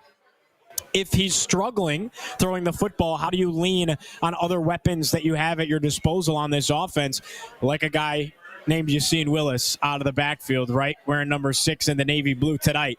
How do you use the rest of your guys and prop Ricky Collins up for success? I think that is what I would like to see Jeff Nixon show out of the bye week in particular, an ability to adapt to. So that's where I'll leave you with that. We'll send it to a quick break here before we have one last segment, making our picks, and send you off to the quad with Steve and Mike. I'm Giovanni Heater, as always. This is Cuse Sports Talk and ESPN Syracuse.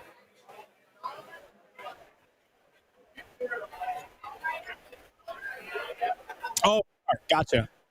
My bad.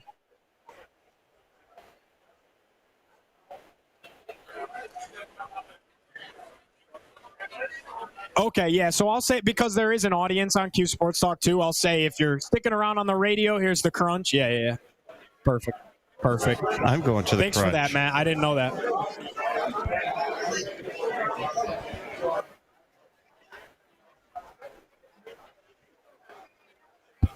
So the hard out is totally at 25, right? Gotcha.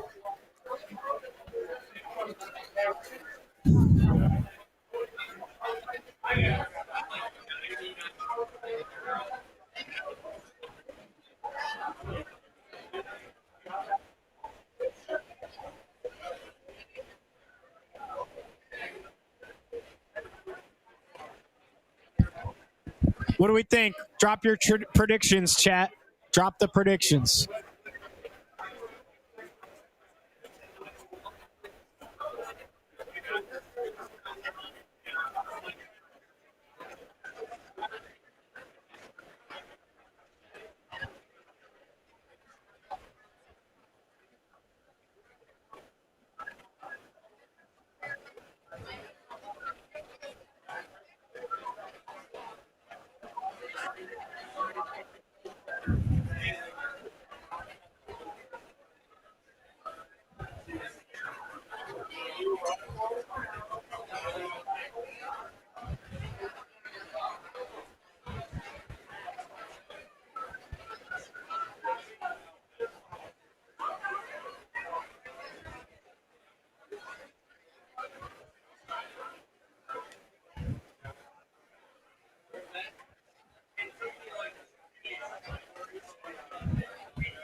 Let's see. What do you guys got?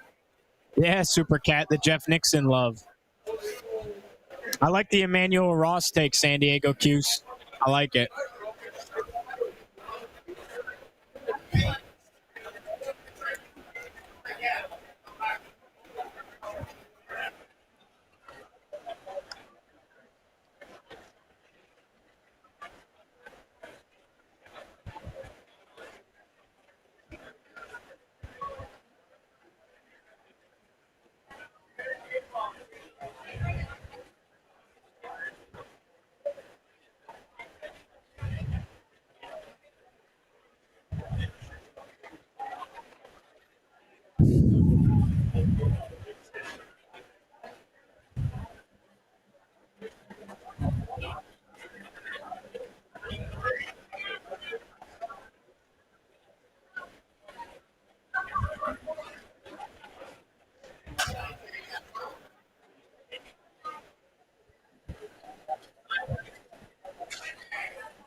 Final segment before we send you off to the quad for Syracuse and Pittsburgh inside of a jam-packed JMA Wireless Dome under the bright lights. Looking forward to a fun rivalry matchup tonight. Vibes are through the roof here at Shaughnessy's Irish Pub as everyone's starting to get ready to head up to the Dome. The hustle and bustle. I love these primetime night games. It just feels like there's an extra oomph behind it, right, that you get up for ones like this. So excited for this one.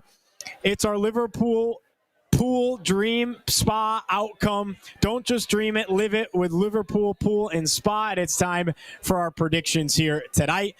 Give me the Cuse. I came in here saying I was going to take Pittsburgh and that they lost me a little bit. And as Mike and I got going and just kept talking through things, I said I'm going with the Cuse. Gut feeling just changed.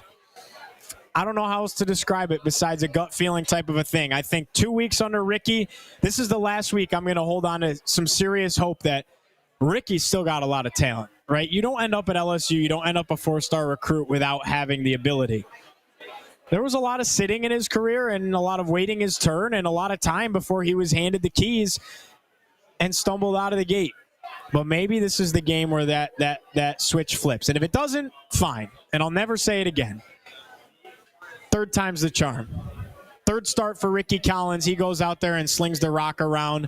Defense does enough. Syracuse finds a way to win. Maybe Trip Woody punches through a game-winning field goal. 27-24. Give me the Cuse. And the reason I picked that score is because last time I said gut feeling we're going to do something, and 27-24 was the final. Syracuse beat Clemson on a Friday night in the Dome in October. It's not a Friday, but it's a little spooky. Middle of October, third Saturday in October. 27-24. Give me the Cuse. Ricky Collins and company get it done. Thanks so much for hanging out with us here at Shaughnessy's. Good time as always. Enjoy your Syracuse football Saturday. If you're going up to the Dome, if you're watching at home, have a great time. Have a great rest of your weekend. If you're staying around on ESPN Syracuse, 97.7, 100.1, we send you to the War Memorial for the Syracuse Crunch. If you're hanging out on Q Sports Talk, we send you off to the Quad with Stephen Fonte and Mike McAllis. But saying goodnight from Shaughnessy's, I'm Giovanni Heater. We'll talk to you next week. Enjoy the game.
Yeah, still his show.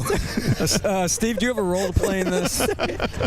All right, we welcome you live to the quad. Steve Infante, Kim Infante, her colleague Chris Velarde, and of course you all know John Wildhack. We are 1 hour away from kickoff between Syracuse and Pittsburgh, arguably the most important game of the season on the SU schedule. We're going to talk football here in about a half hour with Mike McAllister. He's standing by. But it's also Orange Central weekend, which is why I'm standing next to Kim and Chris. And so with that in mind, take it away. Well, thank you for starting your show. That's why we were chuckling. I was like, who's going to start? Oh, wait. It is. That's why I'm here. Yes. It's awesome. Well, it is homecoming weekend here on the Syracuse campus. John, you just said it. What a night, right? Could you ask for better weather, better it's vibe? Perfect. It's perfect, Kim. Great. Weather's great. The quad, great vibe on the quad. Awesome. Can't ask for anything better. Excellent. It's really good to have our alums come back. Great turnout. Great turnout of football alumni. I went over their tailgate about an hour ago. Like the best turnout they've had in years. That's amazing. It's really, really cool. Yeah, just a little while ago we had the quad walk here with the team led by Coach Fran Brown, and I think for a lot of alumni who haven't been back in a little while, that may have been the first experience that they had with that. That's a new element to this day before as the game gets ready. It's exciting. It is, Chris. It was Fran's idea, and he came to me last spring and he said, "Hey, I want to do this," and we're like, "Great!" And he came over. He kind of mapped out the route on he said, "I want to go over and look at this myself personally," and it's been great. The reaction from our fans has been terrific, and I think the interaction between the fans and the players has been great. We had a donor, Michael Bill, who's a life trustee, who recently passed away, unfortunately, 89 years young. Wonderful, wonderful person, wonderful family. Michael's the one who donated for the player suits. So, and the players wear that with pride, and they're going to leave Syracuse, and they're going to leave with a couple suits, and there's so many things that are good about that. Yeah. But part of it is the connectivity for the players with the fans. John, I started this by saying this is maybe the most important game on the schedule. The way it shakes out right now, right? 3-3. Yes. You look at what's left the rest of the way. If Syracuse wants to get to a bowl game, this is a pretty important one tonight. How important is it for this program to keep that momentum going and get to a bowl game? It would be for the fourth straight year. That hasn't happened since the late 90s. It'd be huge, Steve, because it just it's part of, again, building the program, and we're a really young team, as you know. We're playing a lot of young guys, but tonight's key, and we got their quarterbacks played really well, a freshman quarterback, and you got to stop Zero.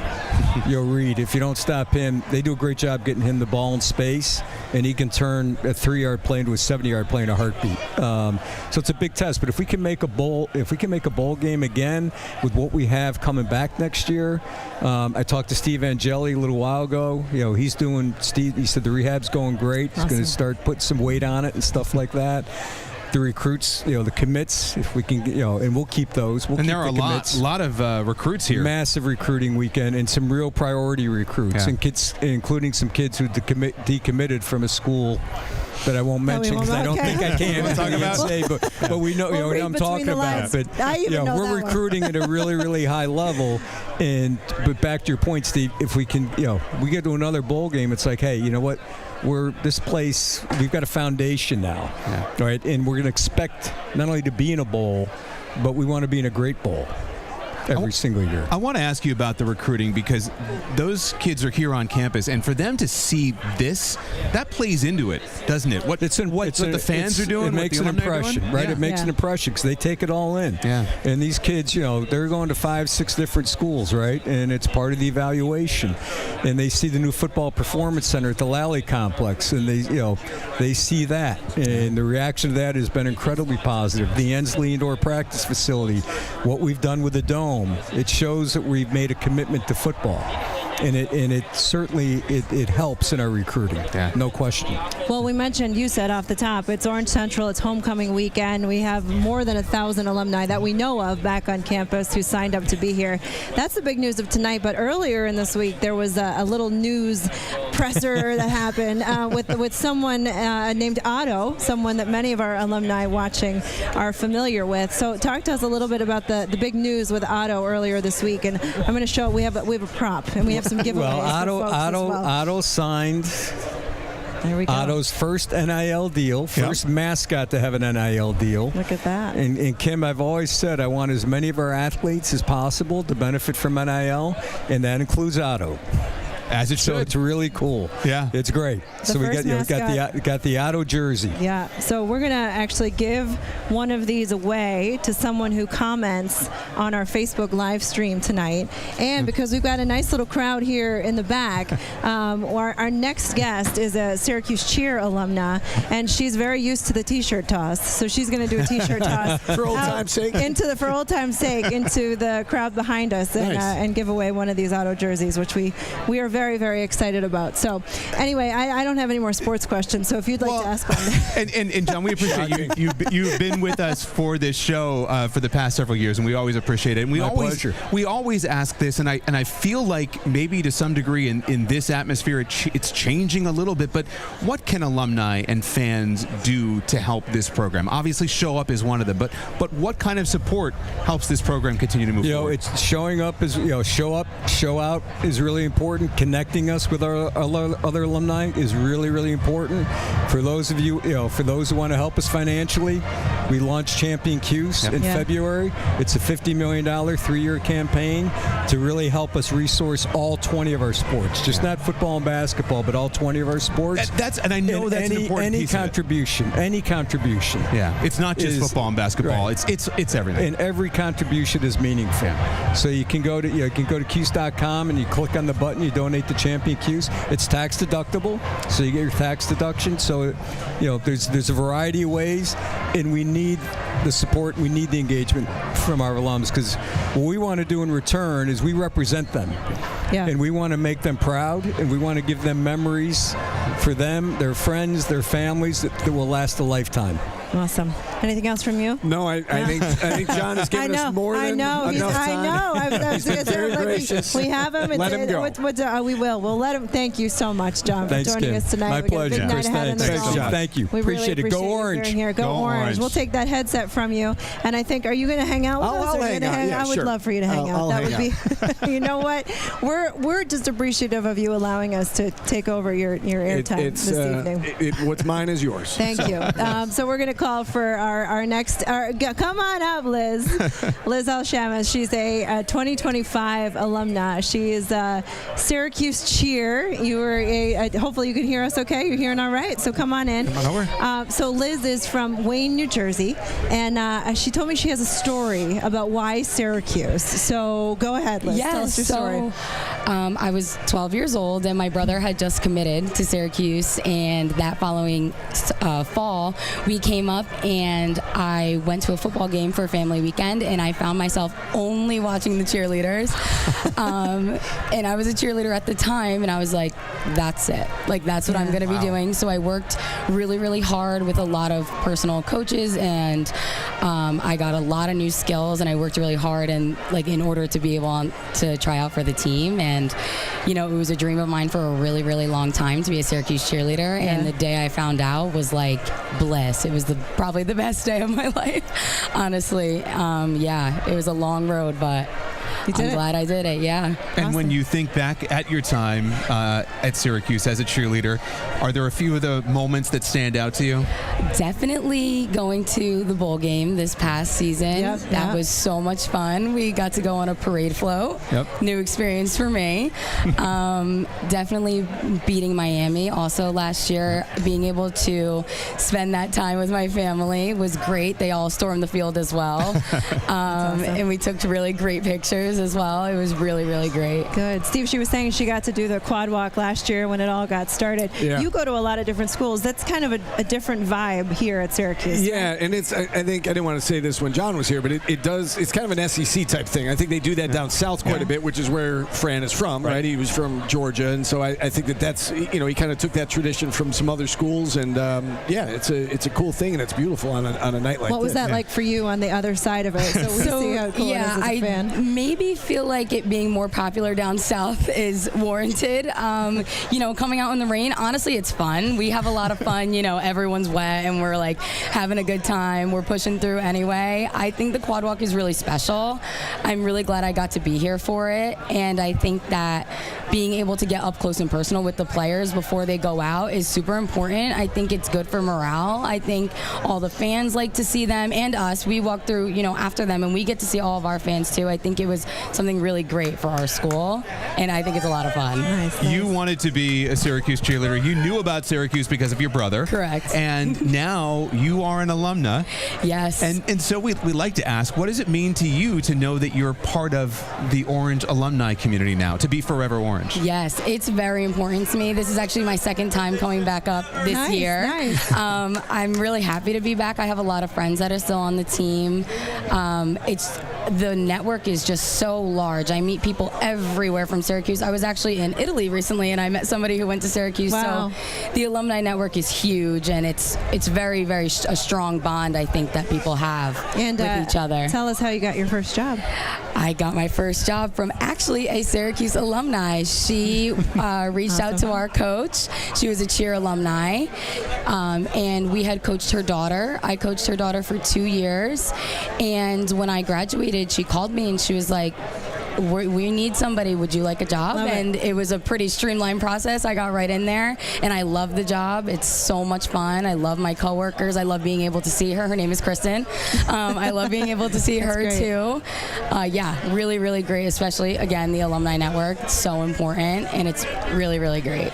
Awesome. Well, I think is it T-shirt toss time? I think I used to yell this in the dome, but I won't yell it as loud as I did that. So I don't know who can actually hear us behind here. Hi, Brooke. Oh, there's a familiar face. So we have, if you missed what we were saying in the last segment with John Wildhack, we have two of Otto's new jerseys. Otto just signed an NIL partnership. So we're going to give one away to someone who comments in the Facebook chat, but we're going to have Liz here, who was a pro T-shirt tosser. Yes, I am. Do a little toss out into the crowd to win one of these new Otto NIL jerseys. So if you're watching behind us, you can win. Oh, I see Denise and Colleen down there. Awesome.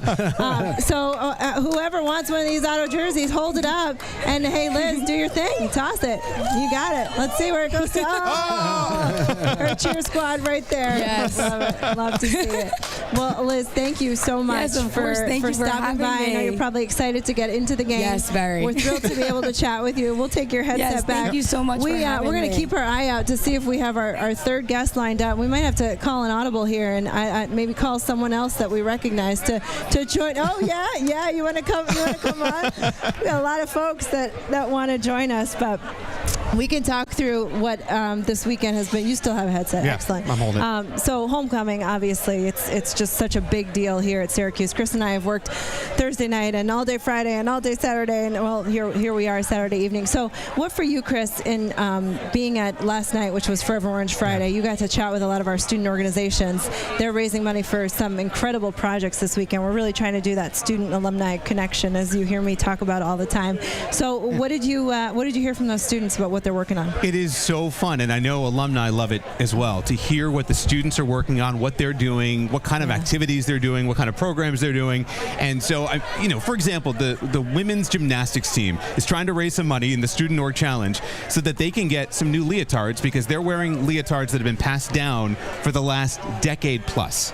And they're like, we'd like some new clothes. Can we have new clothes? Yeah. So that's just one of the groups. There's another group of student volunteers who build beds for kids in this community in Syracuse so that children who don't have beds at home can sleep in a bed. So there's just so many different things that our students are involved in, and it's so wonderful when it's something that affects the community, whether it's as a fan who wants to just watch, a team compete, club tennis, women's gymnastics, something like that, or a volunteer organization that's literally going into the community to do great things. Nice. Well, hey, out of the corner of my eye, I see our third guest. I haven't seen you in so long in real life, Brian. That's awesome. So we'll give you a headset here. He's got the auto gear that he is, always. I love That's a good cap right there. I love it. Brian Tarrant is back. Brian is a former football player for Syracuse and really a man who needs no introduction around here because of what you've done for the facilities. at Syracuse. Like, thank you. Legit, amazing work on some of the new football performance center. Like, talk to us a little bit about how, you were a football player here, maybe disconnected a tiny bit, and then came back into the fold to do the first Football Hall of Fame. Walk us through that, Brian. Well, yeah, I mean, gosh, we did the first one with Carmelo Center. That was in 2009 or something like that. Yeah. So we with the help of Chris Gedney and Rob Etzel, Edson, old names, but we've had an opportunity to do some great branding stuff with them, help the university to be able to tell its story through its facilities and buildings, and it's been a lot of fun. Basketball was cool. We've done. This is our second time working with football. I had a chance to work with some, Pete Soller, who is always absolutely amazing, and he's brought us on some fun projects. We actually have another fun one coming up. I don't want to give it all away, and Pete might strangle me for saying this, but hopefully when the last game of the season, Thanksgiving weekend, we'll have a fun thing to show the fans in the Dome. That's going to kind of highlight the legend of 44. Wow. So it's some great stuff coming up. Rob Conrad is a big part of this push to have this done, and has donated a ton of money, and so it's going to be a lot of fun. Love it. You talk about the past and the future and the present. It's all so connected. Yeah, isn't it? Yeah. Is that why it's so important to you? Yeah, it's really interesting because I've had the luxury of coming back for a long time. It's funny. I literally just walked away from the alumni tent, and I think I know more guys from the 72 class than I do the guys from the 80 class. And so they kind of adopted me as their little brother, I guess. But it's really funny. Even though the names may change, but the stories are all the same. We all kind of went through the same stuff, the same trials and tribulations, and watching how we've all been able to take what we did on the football field and transition it to the workforce and be able to have success off the field. And it's actually been a lot of fun. Thursday night, the school asked me to talk to a bunch of student athletes, and we had 70 kids come out. Wow. And talking to all the kids and sharing our stories. It was a lot of fun, and just watching these young people that we have on campus now are just absolutely tremendous. They're unicorns, and it makes our future look really, really bright. Brian, when Fran Brown took over a year and a half ago, one of his priorities was to open things back up to the alums. And right or wrong, Dino didn't really want the alums necessarily sniffing around the program, but Fran does. Have you noticed that? Do you feel welcome from Fran Brown, and what are your impressions of him? Yeah, well, here's the thing. Again, I've done a lot for the program, so Dino was actually pretty good to me. But I've played golf with him a few times, and he's not that good. So I figured hopefully he hears this, so that'll be fun. But Fran is excellent. Again, he met with me. Like I said, I've had some great opportunities to do some great stuff with the university, but I'm not a guy that you're going to Google me and you're going to find out I'm the leading sack leader or anything like that. I had a very humble experience as an athlete, but for him to take the time to sit there and have lunch with me and talk with me and pick my brain and learn my life lessons that I've learned and try to apply it, that's awesome. And he's done that with everyone. Yeah. I was joking around with somebody earlier today. I was like, on Father's Day, I woke up and I had a text message from him, Happy Father's Day, and I'm like, I didn't know I was on that list. How'd I get on that list? Listen, I donate, but I don't donate like that. So absolutely phenomenal human being. I mean, the stuff that he's been able to accomplish, the athletes that he's brought in here, it rivals when I played, because when I played, we had All-Americans, and not only just we had All-Americans, we had guys that were excellent in multiple sports. We had McDonald All-Americans in basketball that played football. We had state wrestling championships. We even had a state tennis champion that played with us. So the fact that he's bringing back amazing athletes, that's the huge thing, and man, what a phenomenal coach, and we're looking forward to see what he can do. Well, Brian, as we wrap this up and give you your show back so you can talk football for the 30 minutes prior to the game, what's your, we were streaming this live on the Facebook page, so there may be folks who are watching this on the alumni Facebook page who haven't been back to campus in years. Yes. Passively just kind of taking in what we're putting out there. What's your message to alumni who are not in it like you are? So my message is not really to them. My message is going to be to the people like us that come back. And my thing is bring somebody back that hasn't been back in a while. So like right now, Jerry Sharp is a guy that I played with. He was an older guy. He graduated in 93. I graduated in 96. And this is his first time back since he graduated. So my push to the other alumni that feel the love that I do, bring somebody back that hasn't been here. Last year we brought Wilkie Bazil back.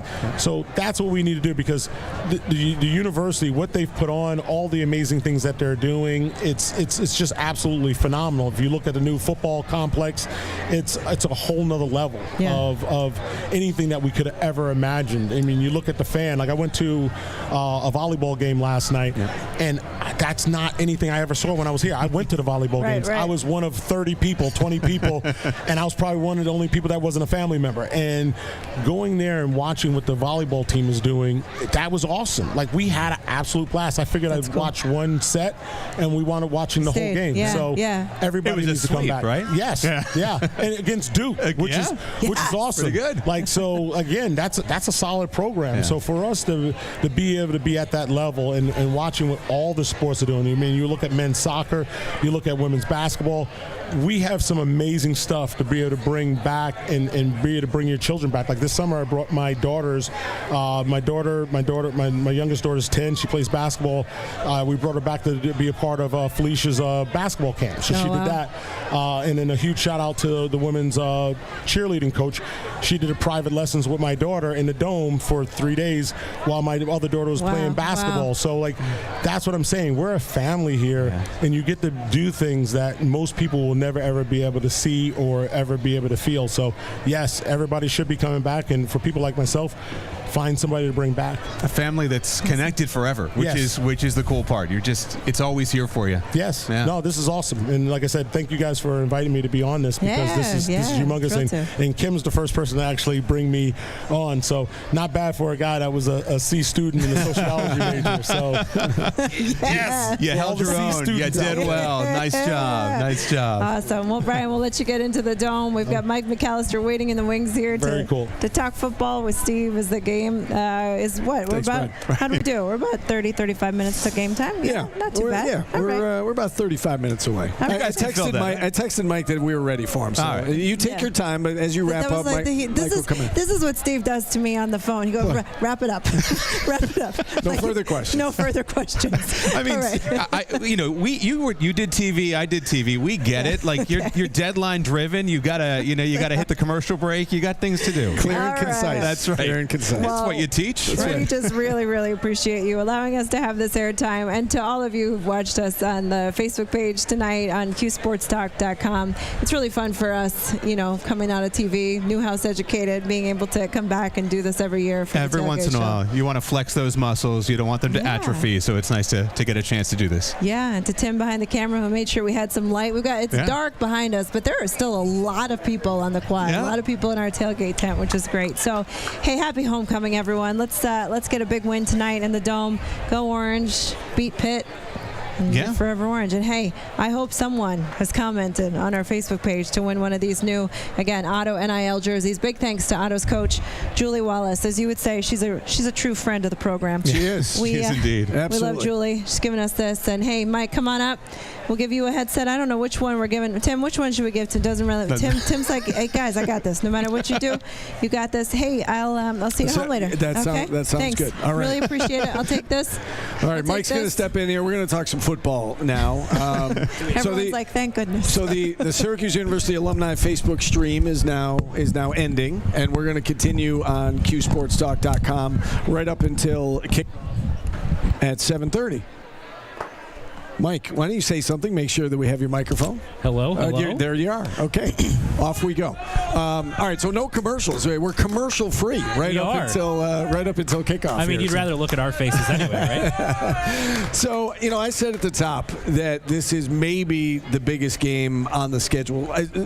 You can make a case it's certainly the biggest game on the schedule the rest of the way, in my opinion. If this team wants to make a bowl game, look at what's left. The best way to add up to 6 is win the games at home. And this is probably the toughest game at home that's left, right? North Carolina doesn't look great. BC doesn't look great.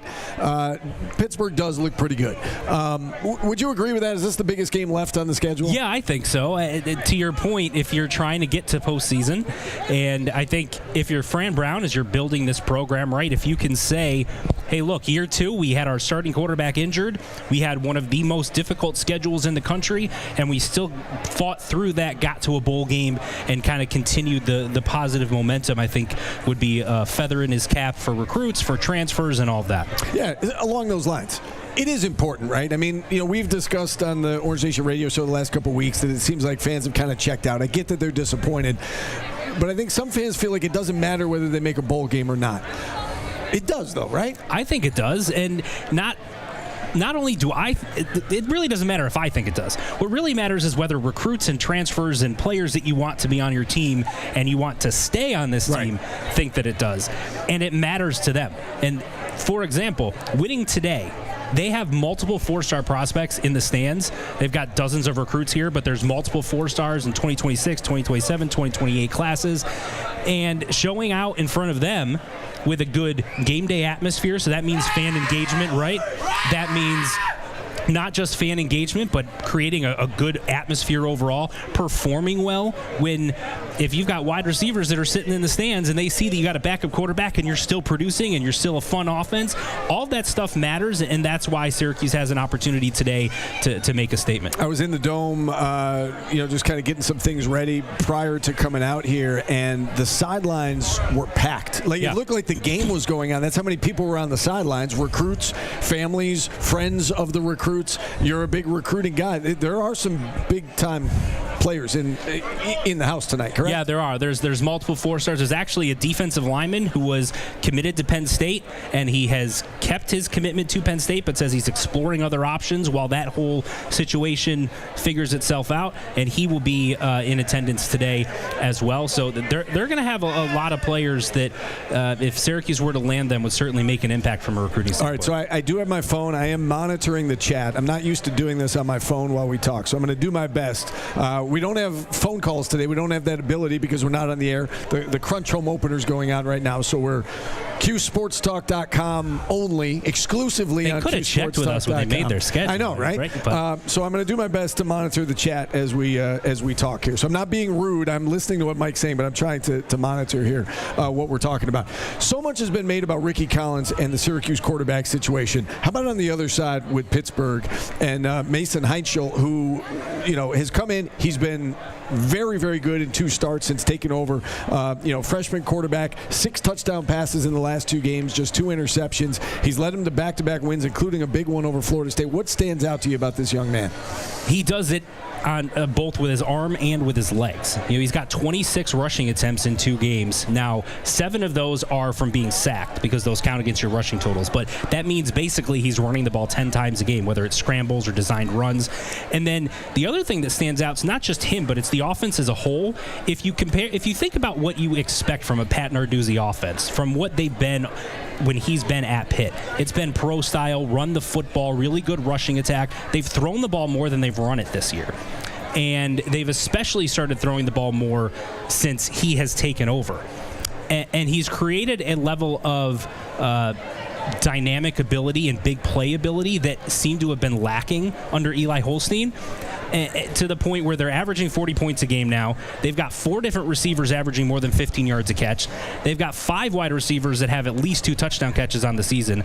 They're a big play offense that has sort of altered itself to become more with the modern day game, with some RPOs and some spread and things like that you wouldn't traditionally see with a Pat Narduzzi offense in the past. That creates a whole different set of challenges for a team like Syracuse going up against that offense, especially when you know what they can do on the defensive side of the ball. And they got their biggest playmaker back last week in Desmond Reed, who, by the way, is supposedly a game-time decision. Pete Thamel reported a little while ago that he's trending toward playing, but they don't know for sure. He's been banged up. He missed a month, came back, looked great against Florida State, but it's supposedly supposedly is a game-time decision tonight, and that would be, that's big either way. If he plays, that's enormous for Pittsburgh. If he doesn't play, that would be a big loss for them, and that would certainly help Syracuse out. And we keep talking about the SU offense. SU offense has to be better.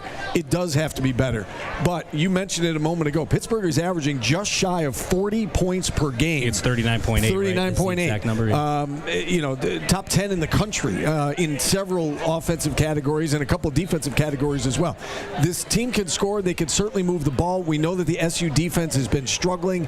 I would even venture to say, I was going to say that it might be more important how the SU defense plays. I know the SU offense has to play well, but the defense is certainly going to be tested by this group. They certainly are. And I kind of look at the game plan they had against Clemson, because you had Cade Klubnik, who was a mobile quarterback and can make you miss when you get pressure on him. And they also had that big play ability with what their wide receivers could do, similar to what Pittsburgh has. And so I kind of think if you take the similar approach, which is bend but don't break, try to make them beat you with long, sustained drives as opposed to one or two play, huge chunk plays, and force them to be methodical and consistent and not make mistakes. And when you've got a freshman quarterback, regardless of how well he's played, you've got him on the road. He did have 2 interceptions and was sacked 5 times last week against Florida State. Now you can get yourself into a situation where you can try to get them into 2nd and longs and 3rd and longs. And again, back to that Clemson game, one of the keys to the defensive performance was being really good on 3rd down. I think they were 3 for 15 or something like that, and then they were like 1 for 4, 1 for 5 on 4th down. That's, I think, Syracuse's recipe for success in this one. You bring up 3rd and 4th down, and that was a problem, has been a problem with Ricky Collins running the show. They're at 37%, the SU offense converting 3rd and 4th down over the course of the last 2 weeks. If you expanded that out, of course, across the first 6 weeks of the season, that would be among the worst in Division I college football. They've got to be better on 3rd and 4th down. They have to find a way tonight to sustain drives, move the chains. I don't know about shortening the game per se, because that's not really SU style. They do want to get, when they're clicking, they want to get up and down the field as well. We know Pitt's going to get up and down the field. So I don't necessarily say shorten the game in this one, but they have to be able to move the chains and sustain drives. If they go, 3 for 11 on 3rd down, they're going to lose this game by double digits. Oh, there's no question. And the other thing it does is it keeps Pitt's offense off the field, right, allows your defense to rest, because those things play off of each other, right? So part of the issue is, like, you think about the game against Duke. That game got out of control. Well, how did it get out of control? The offense couldn't sustain drives. The defense kept having to go back out there. They couldn't get stops, and it just snowballs on you. If the offense can sustain drives, convert on 3rd downs, keep the chains moving, move the ball down the field, and I think part of that means giving the ball to Yassine Willis more often than they have. He had 23 carries in week 1. He hasn't approached 20 carries in any of the games since. And in fact, in 2 of their 3 losses, he only had 11 carries. He has to touch the ball more than that. That takes pressure off of Ricky Collins. That keeps Pittsburgh's explosive offense off the field, allows your defense to rest. So when you get in those critical 3rd and long situations where you're just pass rushing, those guys can go. They're not tired. They've had enough time to recover. All of that stuff plays off of each other. We can't take phone calls today, but our hotline on a normal week is sponsored by Charles Heating and Air, Plumbing and Electrical. Still got to make sure we're paying the bills here tonight. Let's get to our first paid segment, and that is the dream outcome, brought to you by Liverpool Pool and Spa. What is, and you kind of touched on it a little bit there, but what is a dream scenario? Lay out how Syracuse goes about getting this win tonight. 73-0 right there. That would be a dream outcome. I think to be realistic, it starts with Ricky Collins taking care of the football. It starts with him being efficient, being more of a game manager and not having to do it all himself. You get the run game going. Your defense has a similar day to what it did against Clemson, which is you might give up some yards, but you minimize points. You're good in the red zone. You get off the field on 3rd down, and you win the turnover battle. You do all of those things, and you can win this game by 10, 14 points, whatever it is.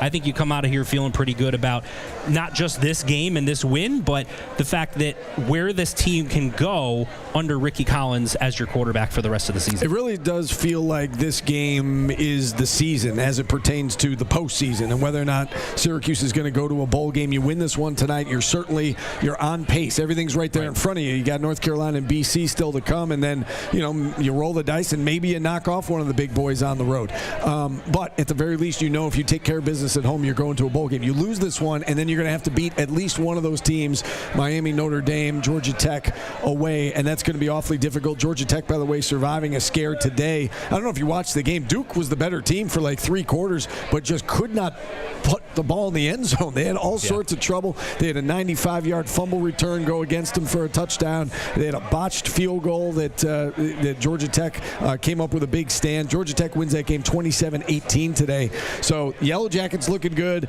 I don't think, especially after surviving that scare, I don't think when they return home they're going to take their foot off the gas pedal. We obviously saw Miami lost last night to Louisville 24-21. North Carolina lost again at Cal 21-18. So again, that's an update on the ACC schedule. And I saw in our chat somebody said Clemson's about to lose, so I wanted to check the score.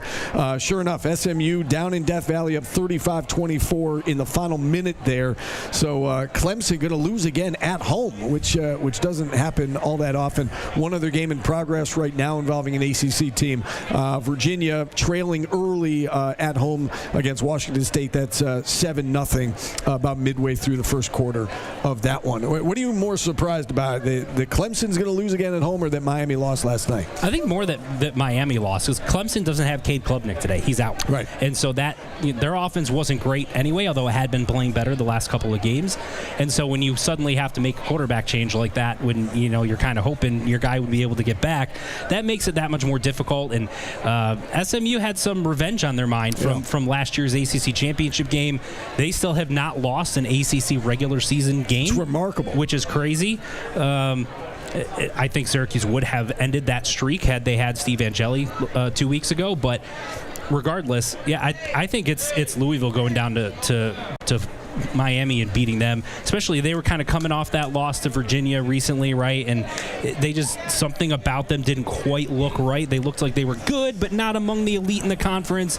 And we know Miami had been basically blowing everybody out. They just looked so good. So much talent on that roster, and they lose, and Carson Beck throws 4 picks, and it just basically single-handedly lost them that game. Yeah, he was awful last night, and he doesn't like to throw the ball under pressure, and Louisville, credit to them, they put some pressure on him last night, and he threw a bunch of jump balls, and the last pick tipped at the line of scrimmage when they were at the very least going to have the game-tying field goal, and credit Louisville, they played great, and they pulled off the upset. It just goes to show you, and we've talked about this a lot, there is not one dominant team in college football. At all. Ohio State's really good. I mean, there are teams that are really good, but I think we all thought Miami was going to go through the ACC unscathed, and they got knocked off last night. Couple of big games to pass along around the country today. Vanderbilt did beat LSU. Vandy was at home. They won that game 31-24. Georgia and Ole Miss, they have just gone final. Georgia came back to beat Ole Miss 43-35 in a shootout. So the Bulldogs pulling off a big win there at home. Those were probably the 2 big games today that have gone final. Texas A&M in a dogfight with Arkansas. That's 21-20. A&M up at the half. Oregon 7-3 leaders on Rutgers early on. That just went to 14-3 now late in the first quarter. And it looks like Texas Tech is going to suffer its first loss of the year. Arizona State in control of that one, 19-7 early in the fourth quarter. Sun Devils at home. They do have their quarterback back from injury, and they are playing awfully well. Let's get to our home field advantage now. It's brought to you by the Marriott Syracuse downtown.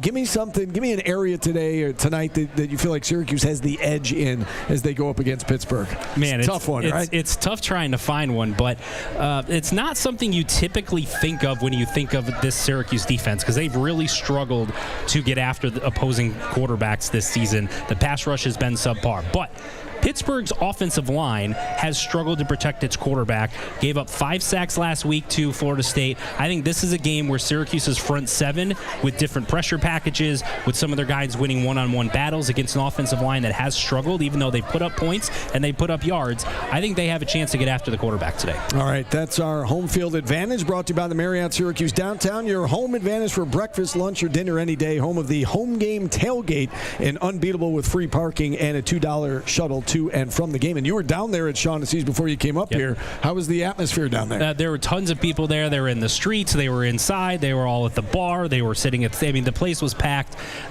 Saw, obviously, a ton of Syracuse fans, but there were some Pitt fans in there intermixed as well. And it sounded like from when we were walking around, maybe some Pitt fans that were visiting Syracuse for the first time and checking out some of the downtown scenery. And so it was pretty cool to see that.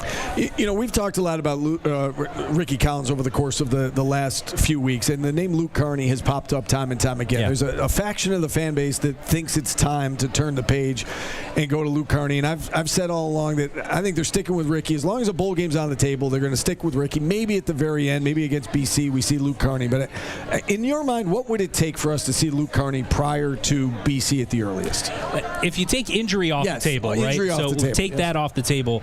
I think Ricky would have to have probably a couple more, if really poor games where he throws multiple interceptions, the offense is not moving the ball, and it's more of the same. You're not seeing any improvement, right? I think we saw some flashes of improvement against SMU compared to what it was against Duke.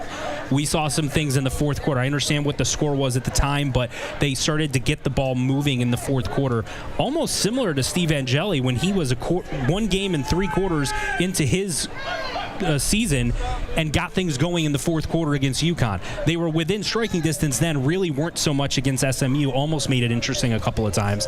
But you're hoping from a Syracuse perspective that he's able to build on that, take that to the next level, and really put things together in this game. But if he continues to play the way he has, turns the ball over multiple times per game, the offense still can't get out of its own way.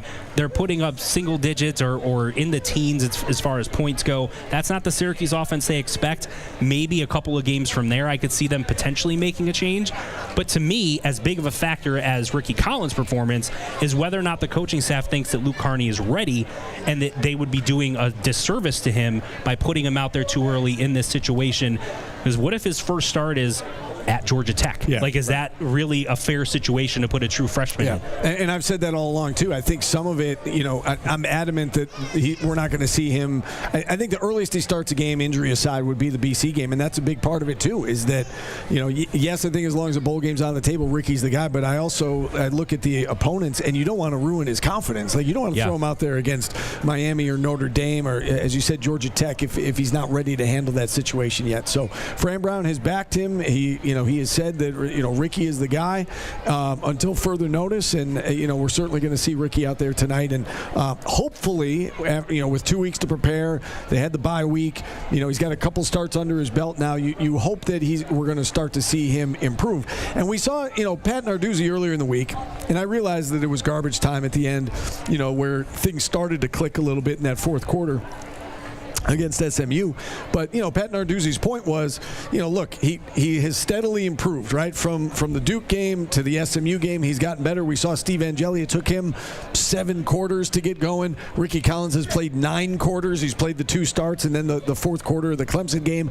So, is it unreasonable to think that maybe things do click tonight for Ricky Collins? I don't think it's unreasonable. The problem is you're playing against a really good defense. Yeah, right. That's unfortunate. And Pat Narduzzi has been notorious for his disguises and confusing young quarterbacks. That's the challenge that the Syracuse offensive coaching staff, Ricky Collins, and the whole group has going into this game. But the fact that he can use his legs, I think, is an interesting factor in this game, whether it's designed runs, designed rollouts, or even Ricky Collins extending plays. We saw him do that a little bit against SMU, more so than against Duke.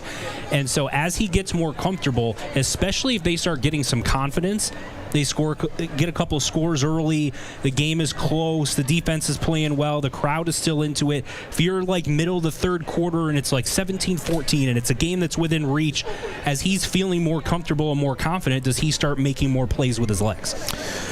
I went over the ACC scoreboard there, and you look at the standings right now. There are only a couple of teams undefeated in conference play. Georgia Tech, Virginia, SMU. Who had that on their bingo card, as the kids would say, right, at the beginning of the season? We all thought it was going to be Miami and Clemson, right? But it's not. Right. So let's look at the standings right now. give me the order, in your opinion. Who are the top 5 teams in this conference? Or 3, whatever you want to do. Give me the top of this conference. I actually still think Miami's the best team. Okay. So I would still put them 1. I would put Georgia Tech 2. I'd put Virginia 3. And I'd probably put Louisville 4 and SMU 5. Okay. If I'm going to do that. I think Louisville's good.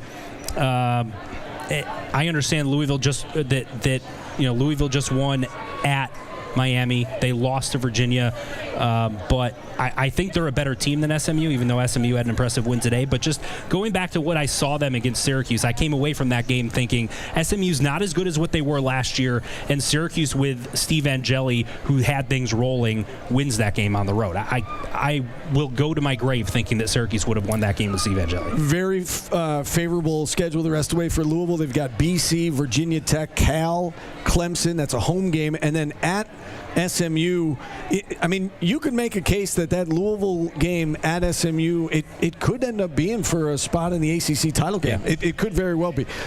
Georgia Tech, we've been saying all along that they've got a favorable schedule. They've got Syracuse next week, as we know. They've got NC State, BC, Pittsburgh, and then Georgia, which, again, that game doesn't really matter. It matters to Georgia Tech. It absolutely matters to them. It matters to the fans. I'm just saying, as it pertains to the ACC title picture, though, right, that game doesn't matter at all. They could have that spot already sewn up by that game. Syracuse, NC State, BC, Pittsburgh to go to arguably to the college football playoff. Because if you make the ACC title game and you're undefeated in your conference, your 1 loss is to Georgia. How do you keep them out? I know. So, it's all right there for Georgia Tech, which is why I think next week is going to be an awfully tough task. The fact that Georgia Tech survived on the road, now they go home and everything is in front of Georgia Tech right now. I don't want to say it's a cakewalk to the ACC title game because nothing is in this conference. We know that, but it's all right there for them. As for Virginia, if you're wondering, Virginia has not lost in conference either. They've got North Carolina, Cal, Wake Forest, Duke, and Virginia Tech. So, again, favorable schedule for Virginia. So there's a chance here that Miami doesn't make it to the ACC title game, right? Or Louisville, for that matter. It'll be interesting to see how this all plays out. But there's a darn good chance that Georgia Tech and Virginia both run the table, and then they would be certainly in position to play for the ACC title, just like everyone had before the season started. It's truly remarkable. All right, let's get to our keys to the game. It's brought to you by Drivers Village, and we talked about 3rd and 4th down. I think that's a really big key. I think defensively, you go back to that Clemson game, and Syracuse did such a nice job keeping everything in front of them, not giving up the big explosive plays to Clemson, and they did have Cade Klubnik for that game. And even though they gave up 500 yards, it seemed like the defense really played well. They tackled well. It was bend but don't break. You talked about that a little bit earlier. I really, and I'm in total agreement with you, I think they got to get back to that tonight if they're going to have a chance to win this game. Part of the way that you bend and don't break, though, is, as you mentioned, open field tackling.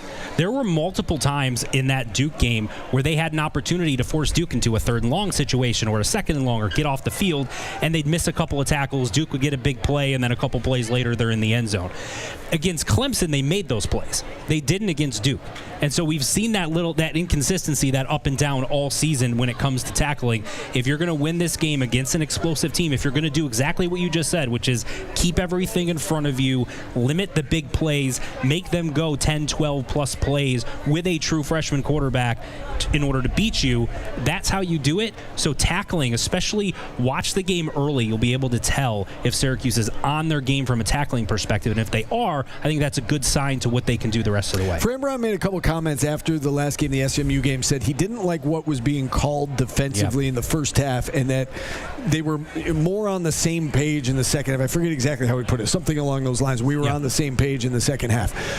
Do you think we're going to see some more pressure packages tonight in terms of, are they going to try to bring an extra guy to try to put some pressure on Mason Henschel, or do you think they're going to, again, just try to play soft to some degree, keep everything in front of you, and hope that you can force him into 3rd and 6 and get off the field? I think you can do both. I still think you can bring pressure but sort of play a soft zone behind it so that his first read is like a check down that's going to gain 3-5 yards if you tackle, right? So that's what I think the game plan is for this. But yeah, I think that the smart decision is to bring pressure, even if you are playing bend but don't break, because like I said, last week he had 2 interceptions and he was sacked 5 times. If you can do something similar, I find it hard to believe that Pitt's still going to be able to score 40 points, get close to their average, if you're causing the freshman quarterback to make that many mistakes. Any other key that we didn't get to that you want to get to?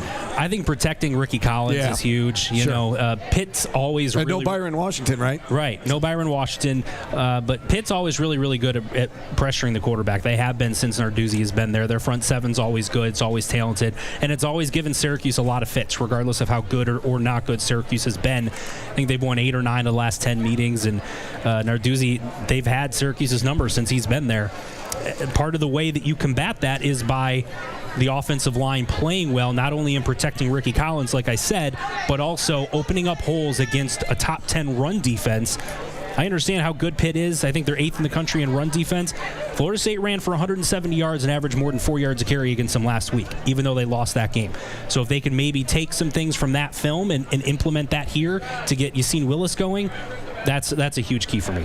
Those are our keys to the game, brought to you by Drivers Village. For your keys to your car, shop today in Cicero or at dvoffers.com.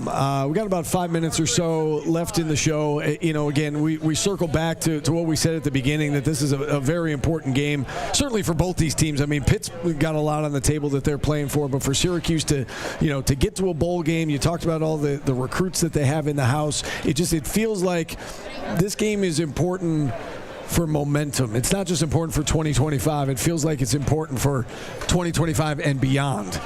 Yeah, and not just for, to your point, this season, but also the fan engagement with this team, right? You've mentioned earlier that, some fans have mentioned they're kind of already checking out and those types of things. If you really want to prevent fans from checking out and saying, all right, well, it's basketball season, Syracuse plays Buffalo next Friday, so we're just going to focus on that. If your main focus is to not have that happen, to keep the fan base engaged, to have them, filling the stadium against North Carolina and Boston College, winning a game today and having the offense look like it had been for the previous year and the first few games under Steve Angeli, that goes a long way to keeping them engaged with you. You mentioned it, that Pat Narduzzi has owned Syracuse. He has 8-2. Pittsburgh in general has owned Syracuse. You look back at the last 20 meetings. I had to do a double take. Like I checked it and then I checked it again. It's 17-3. That's crazy. 17-3 over the course of the last 20 meetings. It doesn't seem possible, but I mean it is. And it's this is the most familiar opponent that Syracuse has played, and they're obviously longtime rivals. But the Big East now into the ACC, and it has just been dominated by Pittsburgh. And the most recent win was the Dan Villari Wildcat game, where they came out with a new maybe offense. They should do that today. Dan Villari starts at quarterback, shocks everyone. Well, they've already seen it once. So I know, right?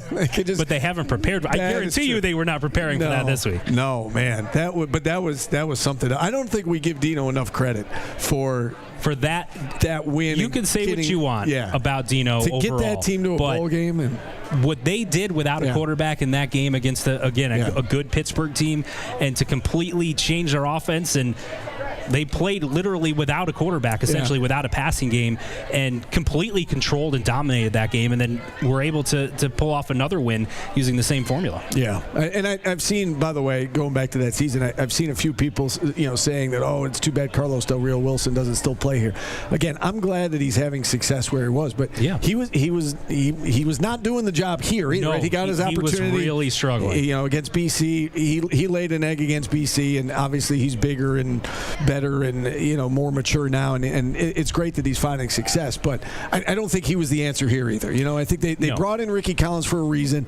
It hasn't clicked for him through 2 games. Today kind of feels like a make or break game for Ricky Collins. Yeah, and to your point about Carlos, he wasn't going to stay here. Syracuse wasn't going to rely on him. Right. So they were going to bring in other guys, and he wants to play. Yeah. So he's going to go somewhere where he thought he had a better chance to, which is what he did, and he's taking advantage of it. So kudos to him. But I remember a lot of similar comments about him that I'm hearing now about Ricky Collins. Right. So don't give up quite yet. You just never know when things are going to click. All of a sudden, the light bulb can go off, everything can click, and everything can work. And I don't think people He hasn't played in 3 years. That's where I was going with that. Is that I don't know if people realize how difficult that is to, he's practicing, but he hasn't seen game speed, true game speed, really ever, because the last time he played was in high school. High school, it's different than college. And so, while he's, been practicing and takes part in the spring game and scrimmages, and, he's preparing, but he was watching film, but it's game speed. And